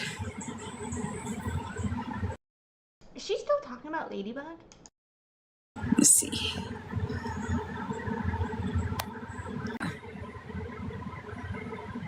But all y'all decided to try to throw Rae under the bus to make yourself look better. Now, I also have a reputation on here.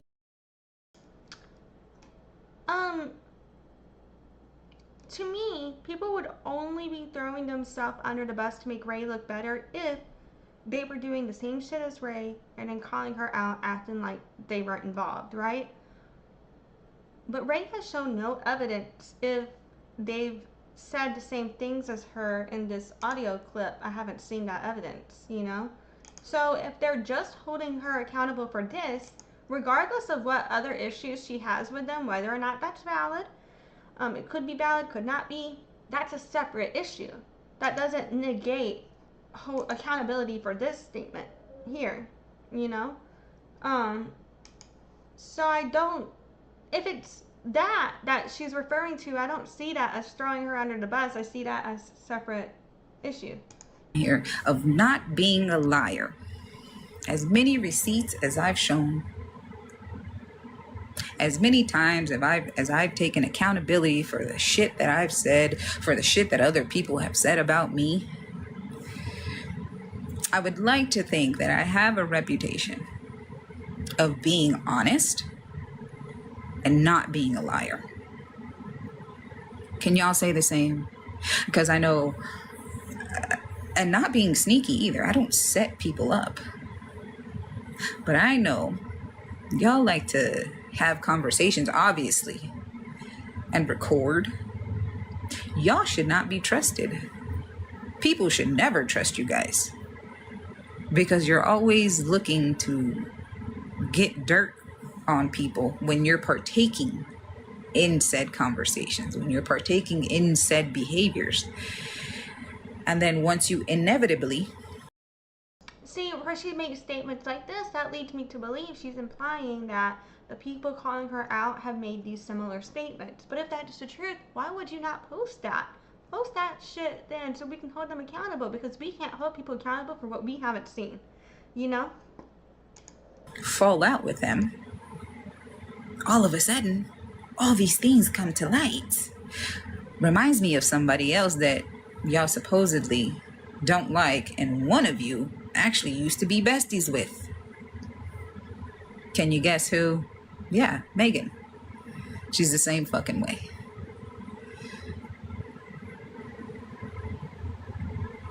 Oh, yeah.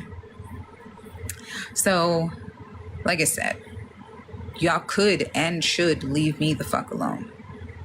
Because like I said, I'm not scared of anybody on this app. I don't need to lie to anybody on this app. And I've never ran from accountability or never ran from... If you're not running from accountability, why would you not acknowledge the harm of what you said in these messages, though? For me, it's the way she's refusing to acknowledge the harm from here. I don't think that as long as that is what continues to happen, I don't think that community is going to move past this until you can acknowledge that harm. Otherwise, it's like you're causing harm without acknowledging it. How do we go from there? If that's not a safe place to be around, then, you know, like if you can't even acknowledge or take accountability when you say hurtful things.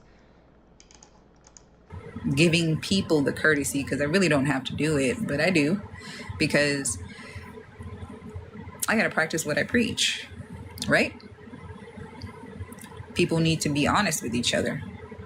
I'm being honest with you guys. The audio you heard of me, I don't apologize for. I don't take it back. I meant what I said. And if you listen carefully, I didn't generalize an entire community. I listened carefully, and I even replayed part of it back already, and I'm gonna replay the whole thing at the end so people can make that decision for themselves.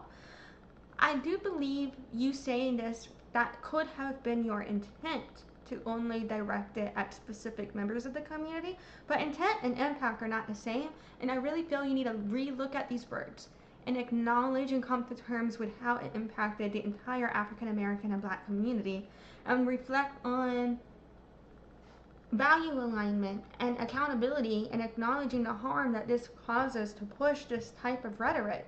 I feel like if you did that, started there, then more people would see you as someone who was perhaps struggling with their emotions at a time of high conflict, right? And you would get more grace, in my opinion, for what was said.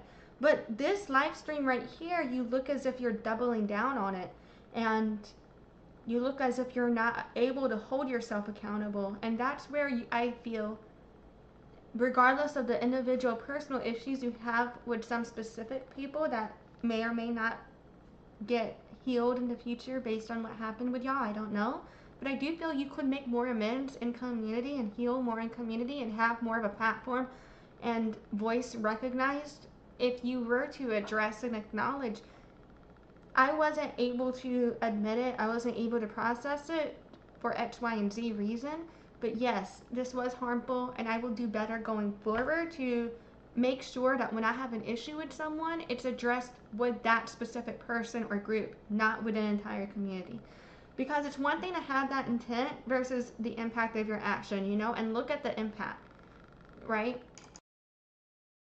I spoke specifically on a portion of the community that has been very hateful and violent towards Indigenous people. And as I'm going to replay the whole live here. There are times, I mean not the whole live, but that whole clip. There was a time in there where she does mention the specific group of community pushing the rhetoric that I've been speaking on. However, a lot of that clip, she refers in generally to Black community and African American community, and in a lot of that clip she refers to social issues that only impact and are specifically particular to the African American community here that are impacted by chattel slavery. And those comments alone, even if the rest of it was directed only at that specific group, there are comments where even if you were only addressing one part of a group, they do reflect on and impact the entire community, and you've got to be able to acknowledge that harm in order to not repeat it. And I think that's why people aren't giving you room to slide through right now or grace, because if you're not acknowledging how you did cause that harm, you're going to continue repeating it unless you are able to, you know, stop yourself and say, oh, this is harmful, so I'm not going to do it anymore. You know? And so I think a lot of people, they don't want to be associated with any form of perpetuation of the harm that was caused in those messages. an Indigenous person, I have every right to defend myself however the fuck I see fit. Nobody has the right to. It's not about tone policing you, but that isn't defending yourself. That is literally you taking part in rhetoric that oppresses Black community. If you want to defend yourself, I feel you should stick to specific points. Stick to the facts of what you're arguing about. Don't go on these rampages blaming African Americans for their slavery and things of that nature, you know? Like, it was real fucked up. And I think you really need to acknowledge that. Tell me how to react to hate and racism. Ever. Just like I would never tell y'all how to react to hate and racism. I've been very I feel like even if somebody is reacting from racism, if you see someone perpetuating further racism, you should tell them. You should call that out. That should be a call out. Is this why you won't post a proof you imply you have of other people potentially saying the similar rhetoric, if that exists? You know? adamant about that, and I've repeated that multiple times on multiple occasions during many conversations. And I never have tone policed someone in regards to how they respond to somebody who has been very hateful and disrespectful to them.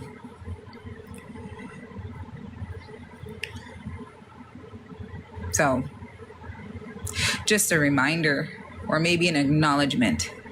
The people that you see acting surprised or appalled at my behavior or my words, just know they are not to be trusted. Because if they do that to me, when they've sat on this... I don't understand this right here, where she's saying anybody calling her out is not to be trusted, because if they do that to me, they'll do that to anybody. But she doesn't see the problem with how she may not be someone who is trustworthy for saying what she said.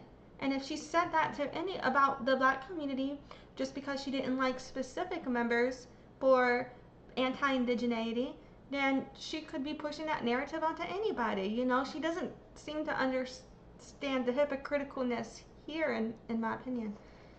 App for months or years saying, oh, Rae, she's so blunt. Oh, you know, if Rae comes at you, you deserved it. If Rae comes at you and says something to you, you deserved it. And I'm just going to sit back and I'm just going to let it happen. And this, and Rae, and all the great things about Rae. But now look at them. Look at where they're at. Look at what they say. You don't have to like me. I don't really care. I'm not, like I said, I'm not trying to build a platform. I'm just a human being having social interactions on an app where I can reach and speak to many people. But those people who are trying to build their platforms, who have built their platforms off of drama, right. So be mindful. Pay attention, as I've always said. Pay attention to who you follow. Pay attention to who you hang around. Pay attention to their jokes. Pay attention to their responses. Pay attention to their sarcasm. Pay attention. Because to what they try to pull you into, because I'm noticing here, Rae wants us to pay attention to others, just not to her. Mind you, I have defended every single one of those people at one point or another, and I have protected them from the consequences of their own actions. And this is the result of that. So be mindful who you trust, and if you're not going to trust anybody, make sure it's them. Do not trust them. They will set you up. They will sit on the phone with you, start a conversation, and be recording the whole fucking time. Not that I'm ashamed of what I said. Like I said, I don't take it back. I meant it. You can follow my comments and see how I speak to them now. Because who the fuck are you to think that you can come and talk to us any kind of way you think you can and nobody say anything back? Racism is when you generalize the seen in like before where certain members of the African American community will make some anti-indigenous comments, and then when you're like, hey, by the way, this perpetuates indigenous genocide because you're promoting the idea that we don't exist, and it normalizes the ideas of erasing us, our history, our rights, our access, etc., then they'll come back around and be like, well, you're just racist. You just don't like black people, and you may not have known what you said that was anti-black, because you were literally just saying, hey, claiming that Africans or black people are the original inhabitants and that we are not is something that does promote our erasure. They'll be like, well, you're anti-black then. And so in those time periods, I do understand where Native Americans are like, I'm not racist. I'm trying to fight racism. I'm not trying to be racist. I understand that there. But when it comes here, she literally did generalize negative stereotypes about the entire African American community, about social issues that only impact the African American community as well as social issues that impact Native Americans. By her own definition, I believe she participated in racism, and I don't understand why she can acknowledge the concept of racism. She can acknowledge that she said what she said, but she still doesn't understand how what she said was racist, and she's doubling down on what she said. Because she thinks if other people are racist to her, it doesn't matter how racist she is back to entire communities, but it does. Like, you know what I mean? Entirety of somebody, and you discriminate against them because of their skin tone. And again, this audio in question, the whole thing is like exhibit A, B, and C on this. So I'm gonna play this again after my conclusion before the outro. Religious beliefs, practices, or culture. I discriminate a specific group from a specific community. That I always make that. Even if she meant to only be referring to that specific group with that specific ideology, not only did a lot of what she say was addressed to all African American and black community, so it didn't come off that way in the message, which is something I think she needs to take accountability for and recognize that did happen, but also the way she weaponized slavery and genocide against those specific individuals is still racist against the entire community. And I think she needs to recognize that too. There is a difference between addressing the social issue you have with a specific community versus weaponizing racist rhetoric against individuals. Distinction of every time I begin to talk about them, and those people are specifically, yet again, because some of you don't like to listen and just hear what you want to hear, we are the originals. Now, since we are talking about, no gray areas in racism, where the fuck were y'all when my community is being spoken down against by natives, by the black community, by anybody? I don't understand this logic either, because I see African Americans and black community members all the time make videos like, guys, we are from Africa, what the fuck are you doing? Stop with the native erasure, y'all are being weird. Basically, I see people all the time make that type of content.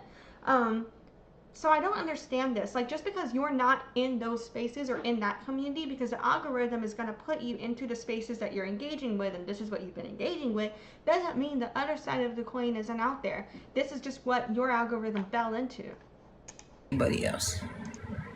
Where people from my region are from, when everybody's making these little jokes. Why are you quiet? If you know it's wrong and you know how they mean it, why were you quiet, Miss No Gray Area? And also, how the fuck are you gonna blame me for people agreeing with Shannon who are people of color? How are you gonna blame me for other people's mentalities, Miss No Gray Area? But you sat there repeatedly and let all of that happen.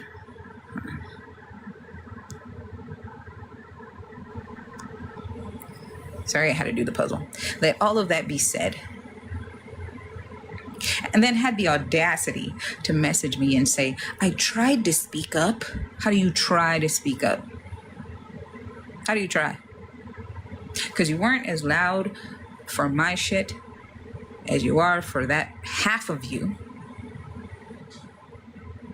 that you weren't even a part of.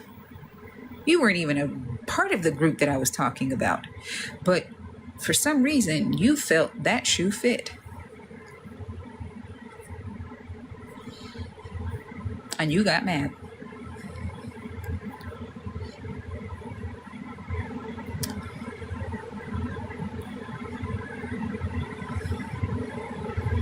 So yeah, them earlier in Don Chewy's live where they were talking about Shannon, and their little PR person went in there and it's like, we don't support that. We have split ties. They knew. They knew because I warned them. They knew because I knew. They knew because I knew of Shannon before they did. And if they didn't know her before, I think that if she is genuinely upset that people were dismissing her on Shannanas as she was trying to warn them, there's nothing wrong with her being upset about that. But to put that in conjunction with, oh, they're all just calling me out because they're throwing me under the bus because they're the racist ones and I'm not that racist, kind of looks as if those are separate issues to me, in my opinion. That shouldn't be an excuse or an explanation for this, in my opinion. Like, your issues with racism and anti-discrimination and your anti-discrimination journey is separate from their anti-discrimination journey. And you can still call them out for their racism and be valid on that while you're getting called out for what could be racist from you, and that's valid too. It could all be valid here, you know? And I don't think there's anything wrong with calling out racism when it comes to, you know, the anti-Mexican, anti-Southern indigenous rhetoric that gets used. And I'm not here to say if what Ladybug had said about skin tone was or was not anti-Mexican. I'm just saying I don't know the context to that statement, so I could only speculate different scenarios. But when it comes to, you know, these things, like, it can be true that other people are being racist to you, but it can also still be true that you're then also being racist in that situation, which we're addressing here with the audio in question, you know? So yeah. before I did and knew her at that time, that's even worse. But the fact that you sat here on this app, provided commentary for a conversation that I was having with you, Kiki, and then got on here and was like, both are wrong. Performative as fuck.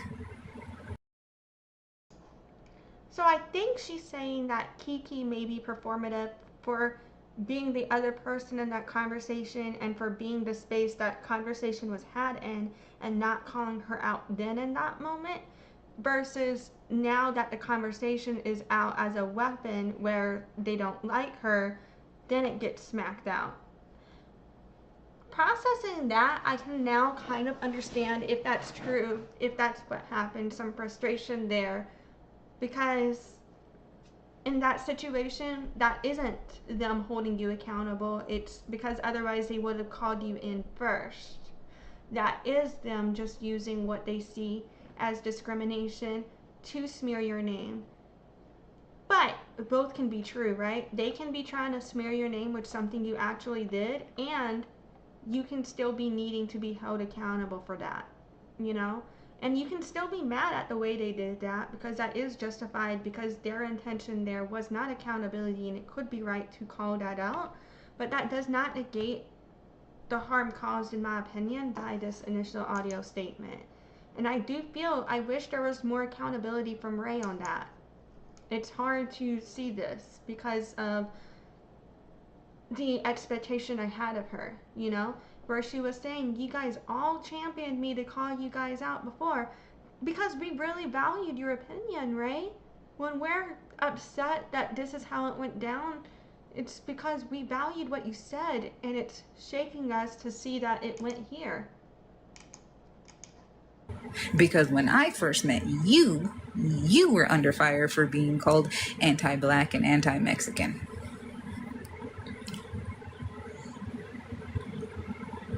I guess to avoid that.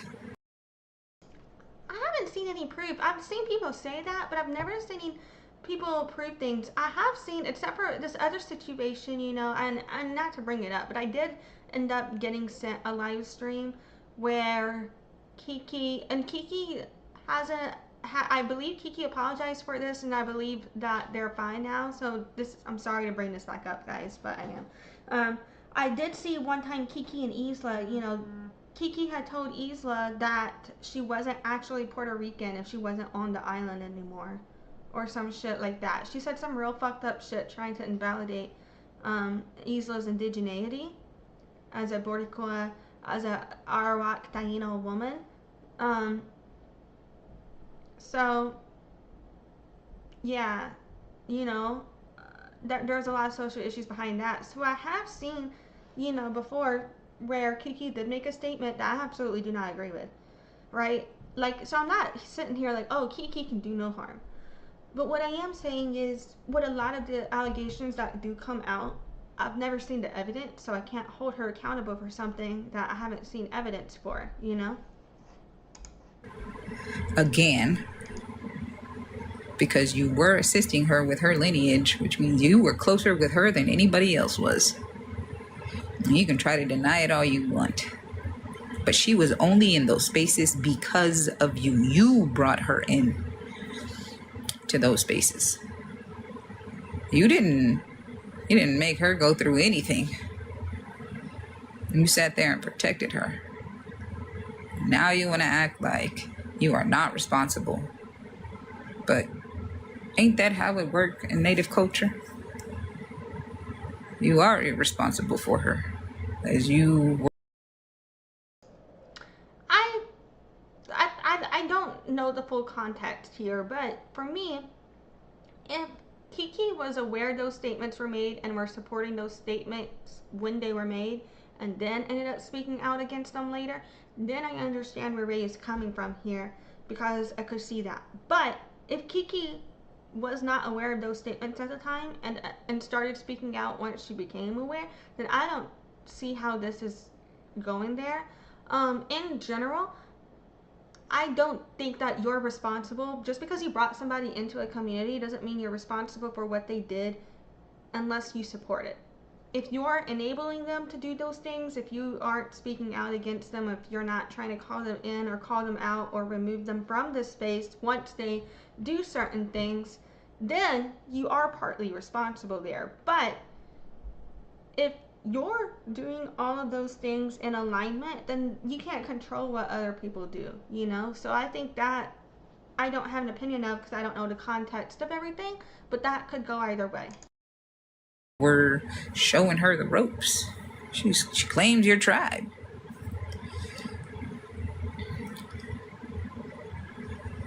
Chris, like I said, keep my name out your mouth. Stop insinuating shit. You can sit there and be mad at me all the fuck you want for what the fuck. I still don't know what happened with Chris and Rae. All I know is they were friends for a long time. Rae, I thought they were getting real close, and I have no idea what went down between them, but I just know I came back around off of from my break from native TikTok, if you will, and all of a sudden they're like split, and I was like, wow, because they were so close before. You did, but you will not be upset at my response. See, I left you alone. I hadn't spoken on you until this came up, because you and Kiki were the only two people that I had those conversations with. And the fact that both of y'all want to act innocent, like y'all weren't in agreement with me during that and those conversations, that it wasn't brought up by y'all truth. I can understand why she is calling them out for, you know, being all hee hee ha ha with her about those statements when she made them, but using them against her now. I can see how that is coming up. Do I think that negates the harm of those statements? And do I still have a problem with her lack of what I perceive as accountability related? Yes. However, do I also see why she would be frustrated at them on that? Yes, it's true. Because that would not be in value alignment, you know, and that could be perceived as saving face potentially. Yeah, this is my response. The fact that you want to make a post and be like, you're 40 and you need to get your life together and stop bringing me up and my spouse about blah, blah, blah. But you didn't call me a liar. You didn't call me a liar. But you did message me and say, I didn't leak that footage. Okay. But you did make a video. And even though you didn't say my name specifically, everybody knew who the fuck you were talking about. So, like I said, keep that house clean before it gets taken. And keep my fucking... Is it Chris she was speaking on earlier then? I feel like making statements to someone who parents, I don't know how many kids she has, to be honest, but let's just go ahead, I'm gonna just throw a big number on you, Chris. Let's just say it's 10. Like, she has like fucking 10 kids up in that house. So, I'm not sitting there judging her for how fucking clean that shit is. You know what I mean? Like, there's a level of hygiene that's expected and required always, but like, who the fuck is gonna have a clean house all the time with 10 fucking kids? I don't know if that came out right. But is she threatening to call CPS? Is that what this is? I don't know. But I'm processing, which could come off as speculating or hearsay or self-projecting things that didn't happen on that statement there. But why is she even bringing all of this up? name out your mouth. Or it's just gonna get worse. So, yeah. You have a good one. And I mean, I'm not gonna keep dragging this shit out, but you know, you can comment on that video. You can always DM me. You can, for whatever conversation you feel like you need to have. But yeah, this is me addressing the situation as I always do. And y'all have a good day, because I'm gonna get off. And okay, so that is it for that. And we got one more post here from Rae to go over. So in this post here, it looks like a message potentially between Tajuana, also known as Harley, and in the message, I believe this is potentially from between Rae and Harley, if I'm not mistaken. And it says, "Hey white girl, you called me a spick because I was welcomed by the Lakotas?" with some question marks. And the response was, that says, "Girl, what? Show me the proof I said any weird shit like that. What you need to worry about is them new besties. Y'all so weird you must be off your meds." And then Rae responded, "Apparently you're the one need meds for them infections. Show you the proof of what you said on a phone call, question mark." And then we have another message here between, it looks like sent by Kiki, potentially, I believe, over Snapchat is how it comes off, to Rae potentially, and it looks like a Snapchat message between Kiki and Rae, and then a text message between Harley and Kiki, where I believe Kiki may have been the one to message Harley, and it says, "Why did you call Rae a spick and Feather Boy a fag?" But the Feather Boy a fag part, this has like a black line over it, but it's relatively transparent, and if you look hard enough, you can still see what it says. Kind of. Can y'all see that?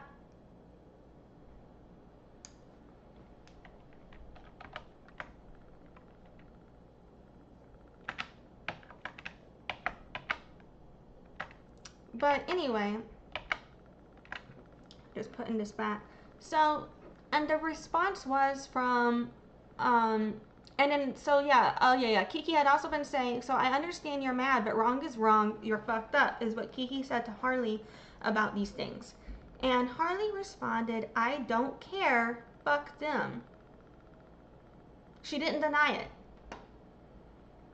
So that looks like proof, in my opinion, of those allegations. So it looks like Harley and Shannanas were both using racial slurs on Rae. And in her apology, or lack of apology video, where she says she's not going to apologize for the comments she made about the African American community, in my opinion, in this video, she basically was saying she's not going to apologize for that because the people calling her out for it were anti-Southern indigenous. I believe is kind of her mindset there, if I'm not mistaken, potentially. In a nutshell, is kind of what I got out of it. So yeah, that's kind of it, basically, in a nutshell, what I've got for you today on this altercation situation. So what had happened was, basically, to sum up today's live stream, some racist remarks were made from within the Native American community towards Rae. Okay? Around similar time frame, Rae was also in altercations and discussions with certain members of the African American or Black community, and in the heat of those arguments, she did end up, you know, having some words, some choice words. She says she intended these words to only be towards the specific individuals she had that conflict with. However, a lot of community members from not only the African American or Black community, but also the Native American community have been calling her out because the word choice she used not only comes off as if it's directed in general, even if she meant it towards specific people, but also even if she had said that the wording she used was towards those specific individuals, what she said was a reflection of all African American Black communities within America struggle, racism, history that is offensive to all of the community. It's really bad. So yeah, she and I believe, based on that response video, have different interpretations of the impact of this wording, regardless of the intention. But we're here now. I haven't removed her as a mutual because I want to see if she ever grows or changes or learns from this. We'll see if she removes me as a mutual as a result of me making this video.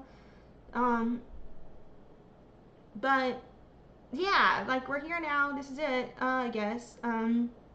I really do hope that in the future Rae can make some amends within all community aspects, you know. I hope she is able to acknowledge some of the harm this word choice causes towards our African American and Black community relatives, and I hope she makes amends with that and goes on a better path going forward. And I would love to see her make amends with the Native community, because when she is on point, she's got a lot of things to say that I felt really could educate people on the history of the Native American genocide. But it does come into conflict and struggle with a lot of these remarks here, where I do feel it perpetuates racism and stereotypes against our African American relatives, you know? So it's hard to see, it's hard to know what the right thing to say is here, but I really do hope for better from her. I hope for better from everybody. I hope everything goes well for everybody. I'm going to end this. We're going to play again this clip. I'm going to roll this clip now, replay it from the top, and then I will also be going into the outro from there. So yeah, thank you for joining me today. I appreciate you guys. I hope everything works out for everybody. And oh, if also, you know, in terms of like when I'm discussing my issues with the Soulani movement and the African Americans who believe that they're the original inhabitants of Native America, um, you know, if you're an African American community member who fell into that ideology without knowing better, I understand how you got there. No worries.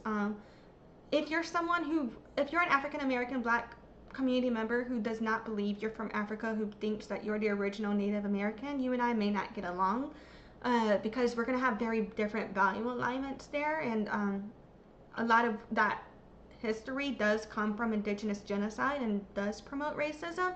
But I do not believe just because there are African American and Black community members pushing that ideology, I don't think that means they deserve racism back. I think that is a sign of their racism, that they deserve space to learn self-love, because why would you want to be somebody else if you love yourself, you know? And I think it comes from their genocide and comes from their oppression, and I don't think us weaponizing genocide is going to heal it. I think it's just going to cause further division. I haven't processed the right way to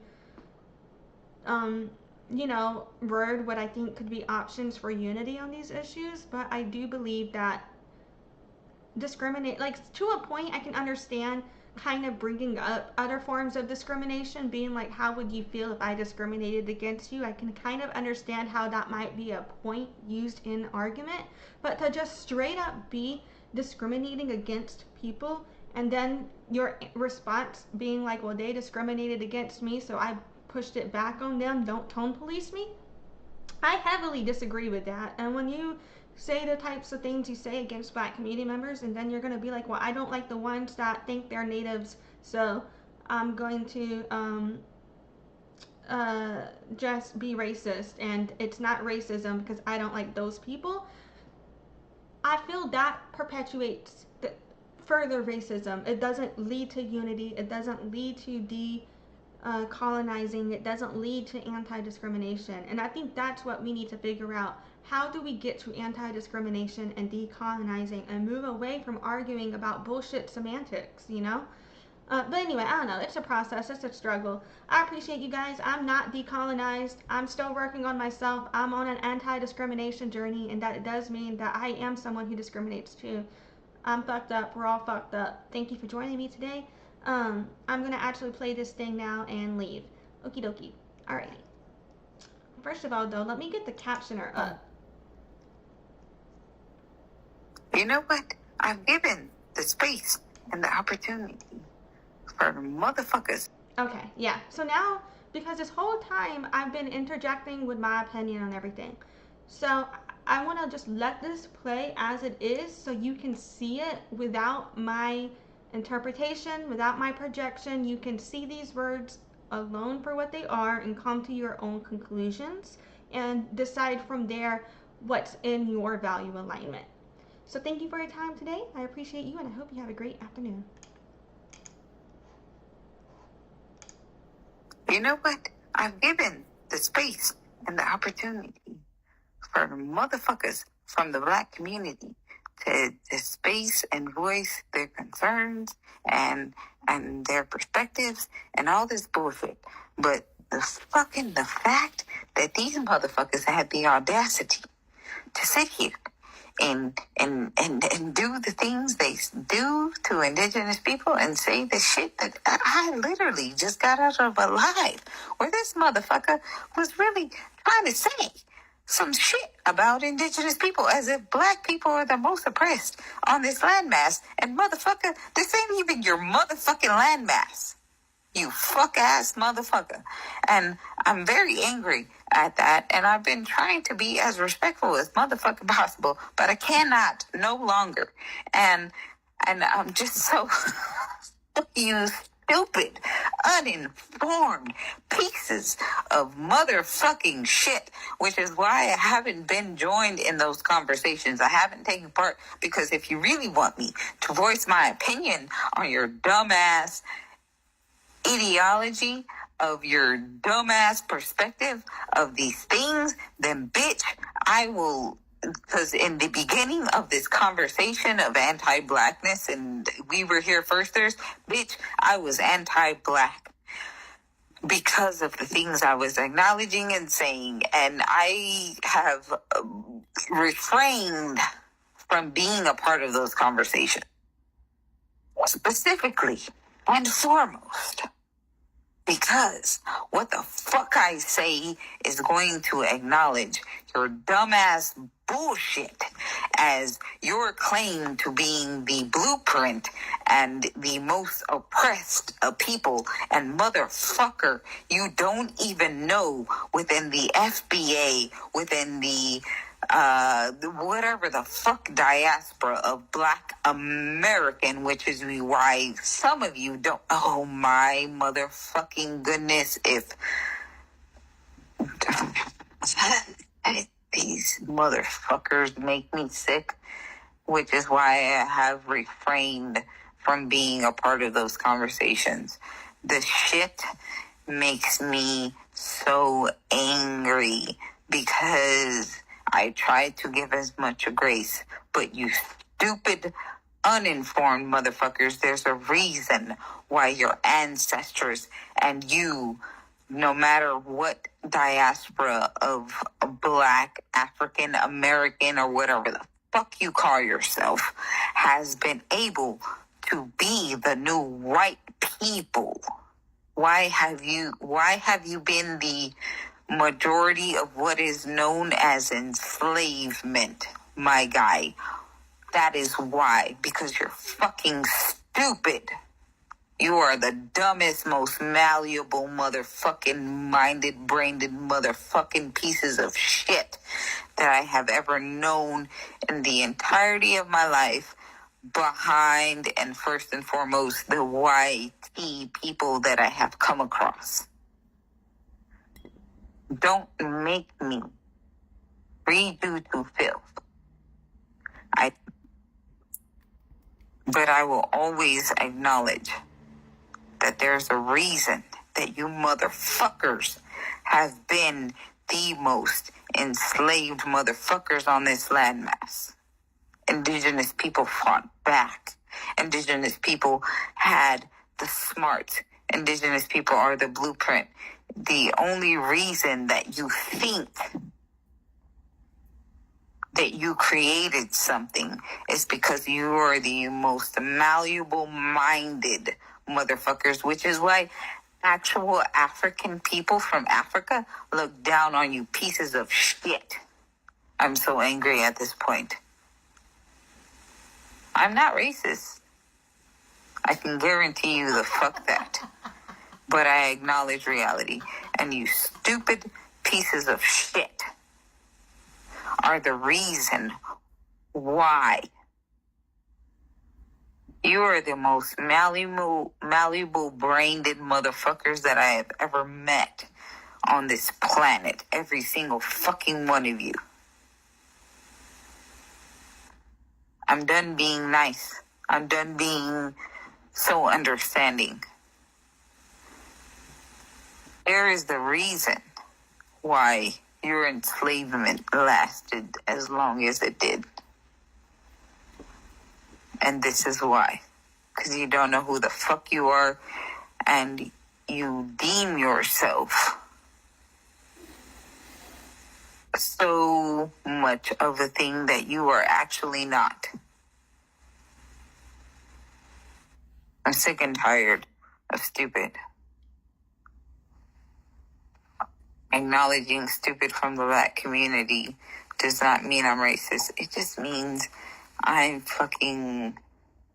Reality is reality. Well. Thanks for watching. Join the loyalty program at noladeafchild.com/loyalty and check in during live streams to get points for rewards.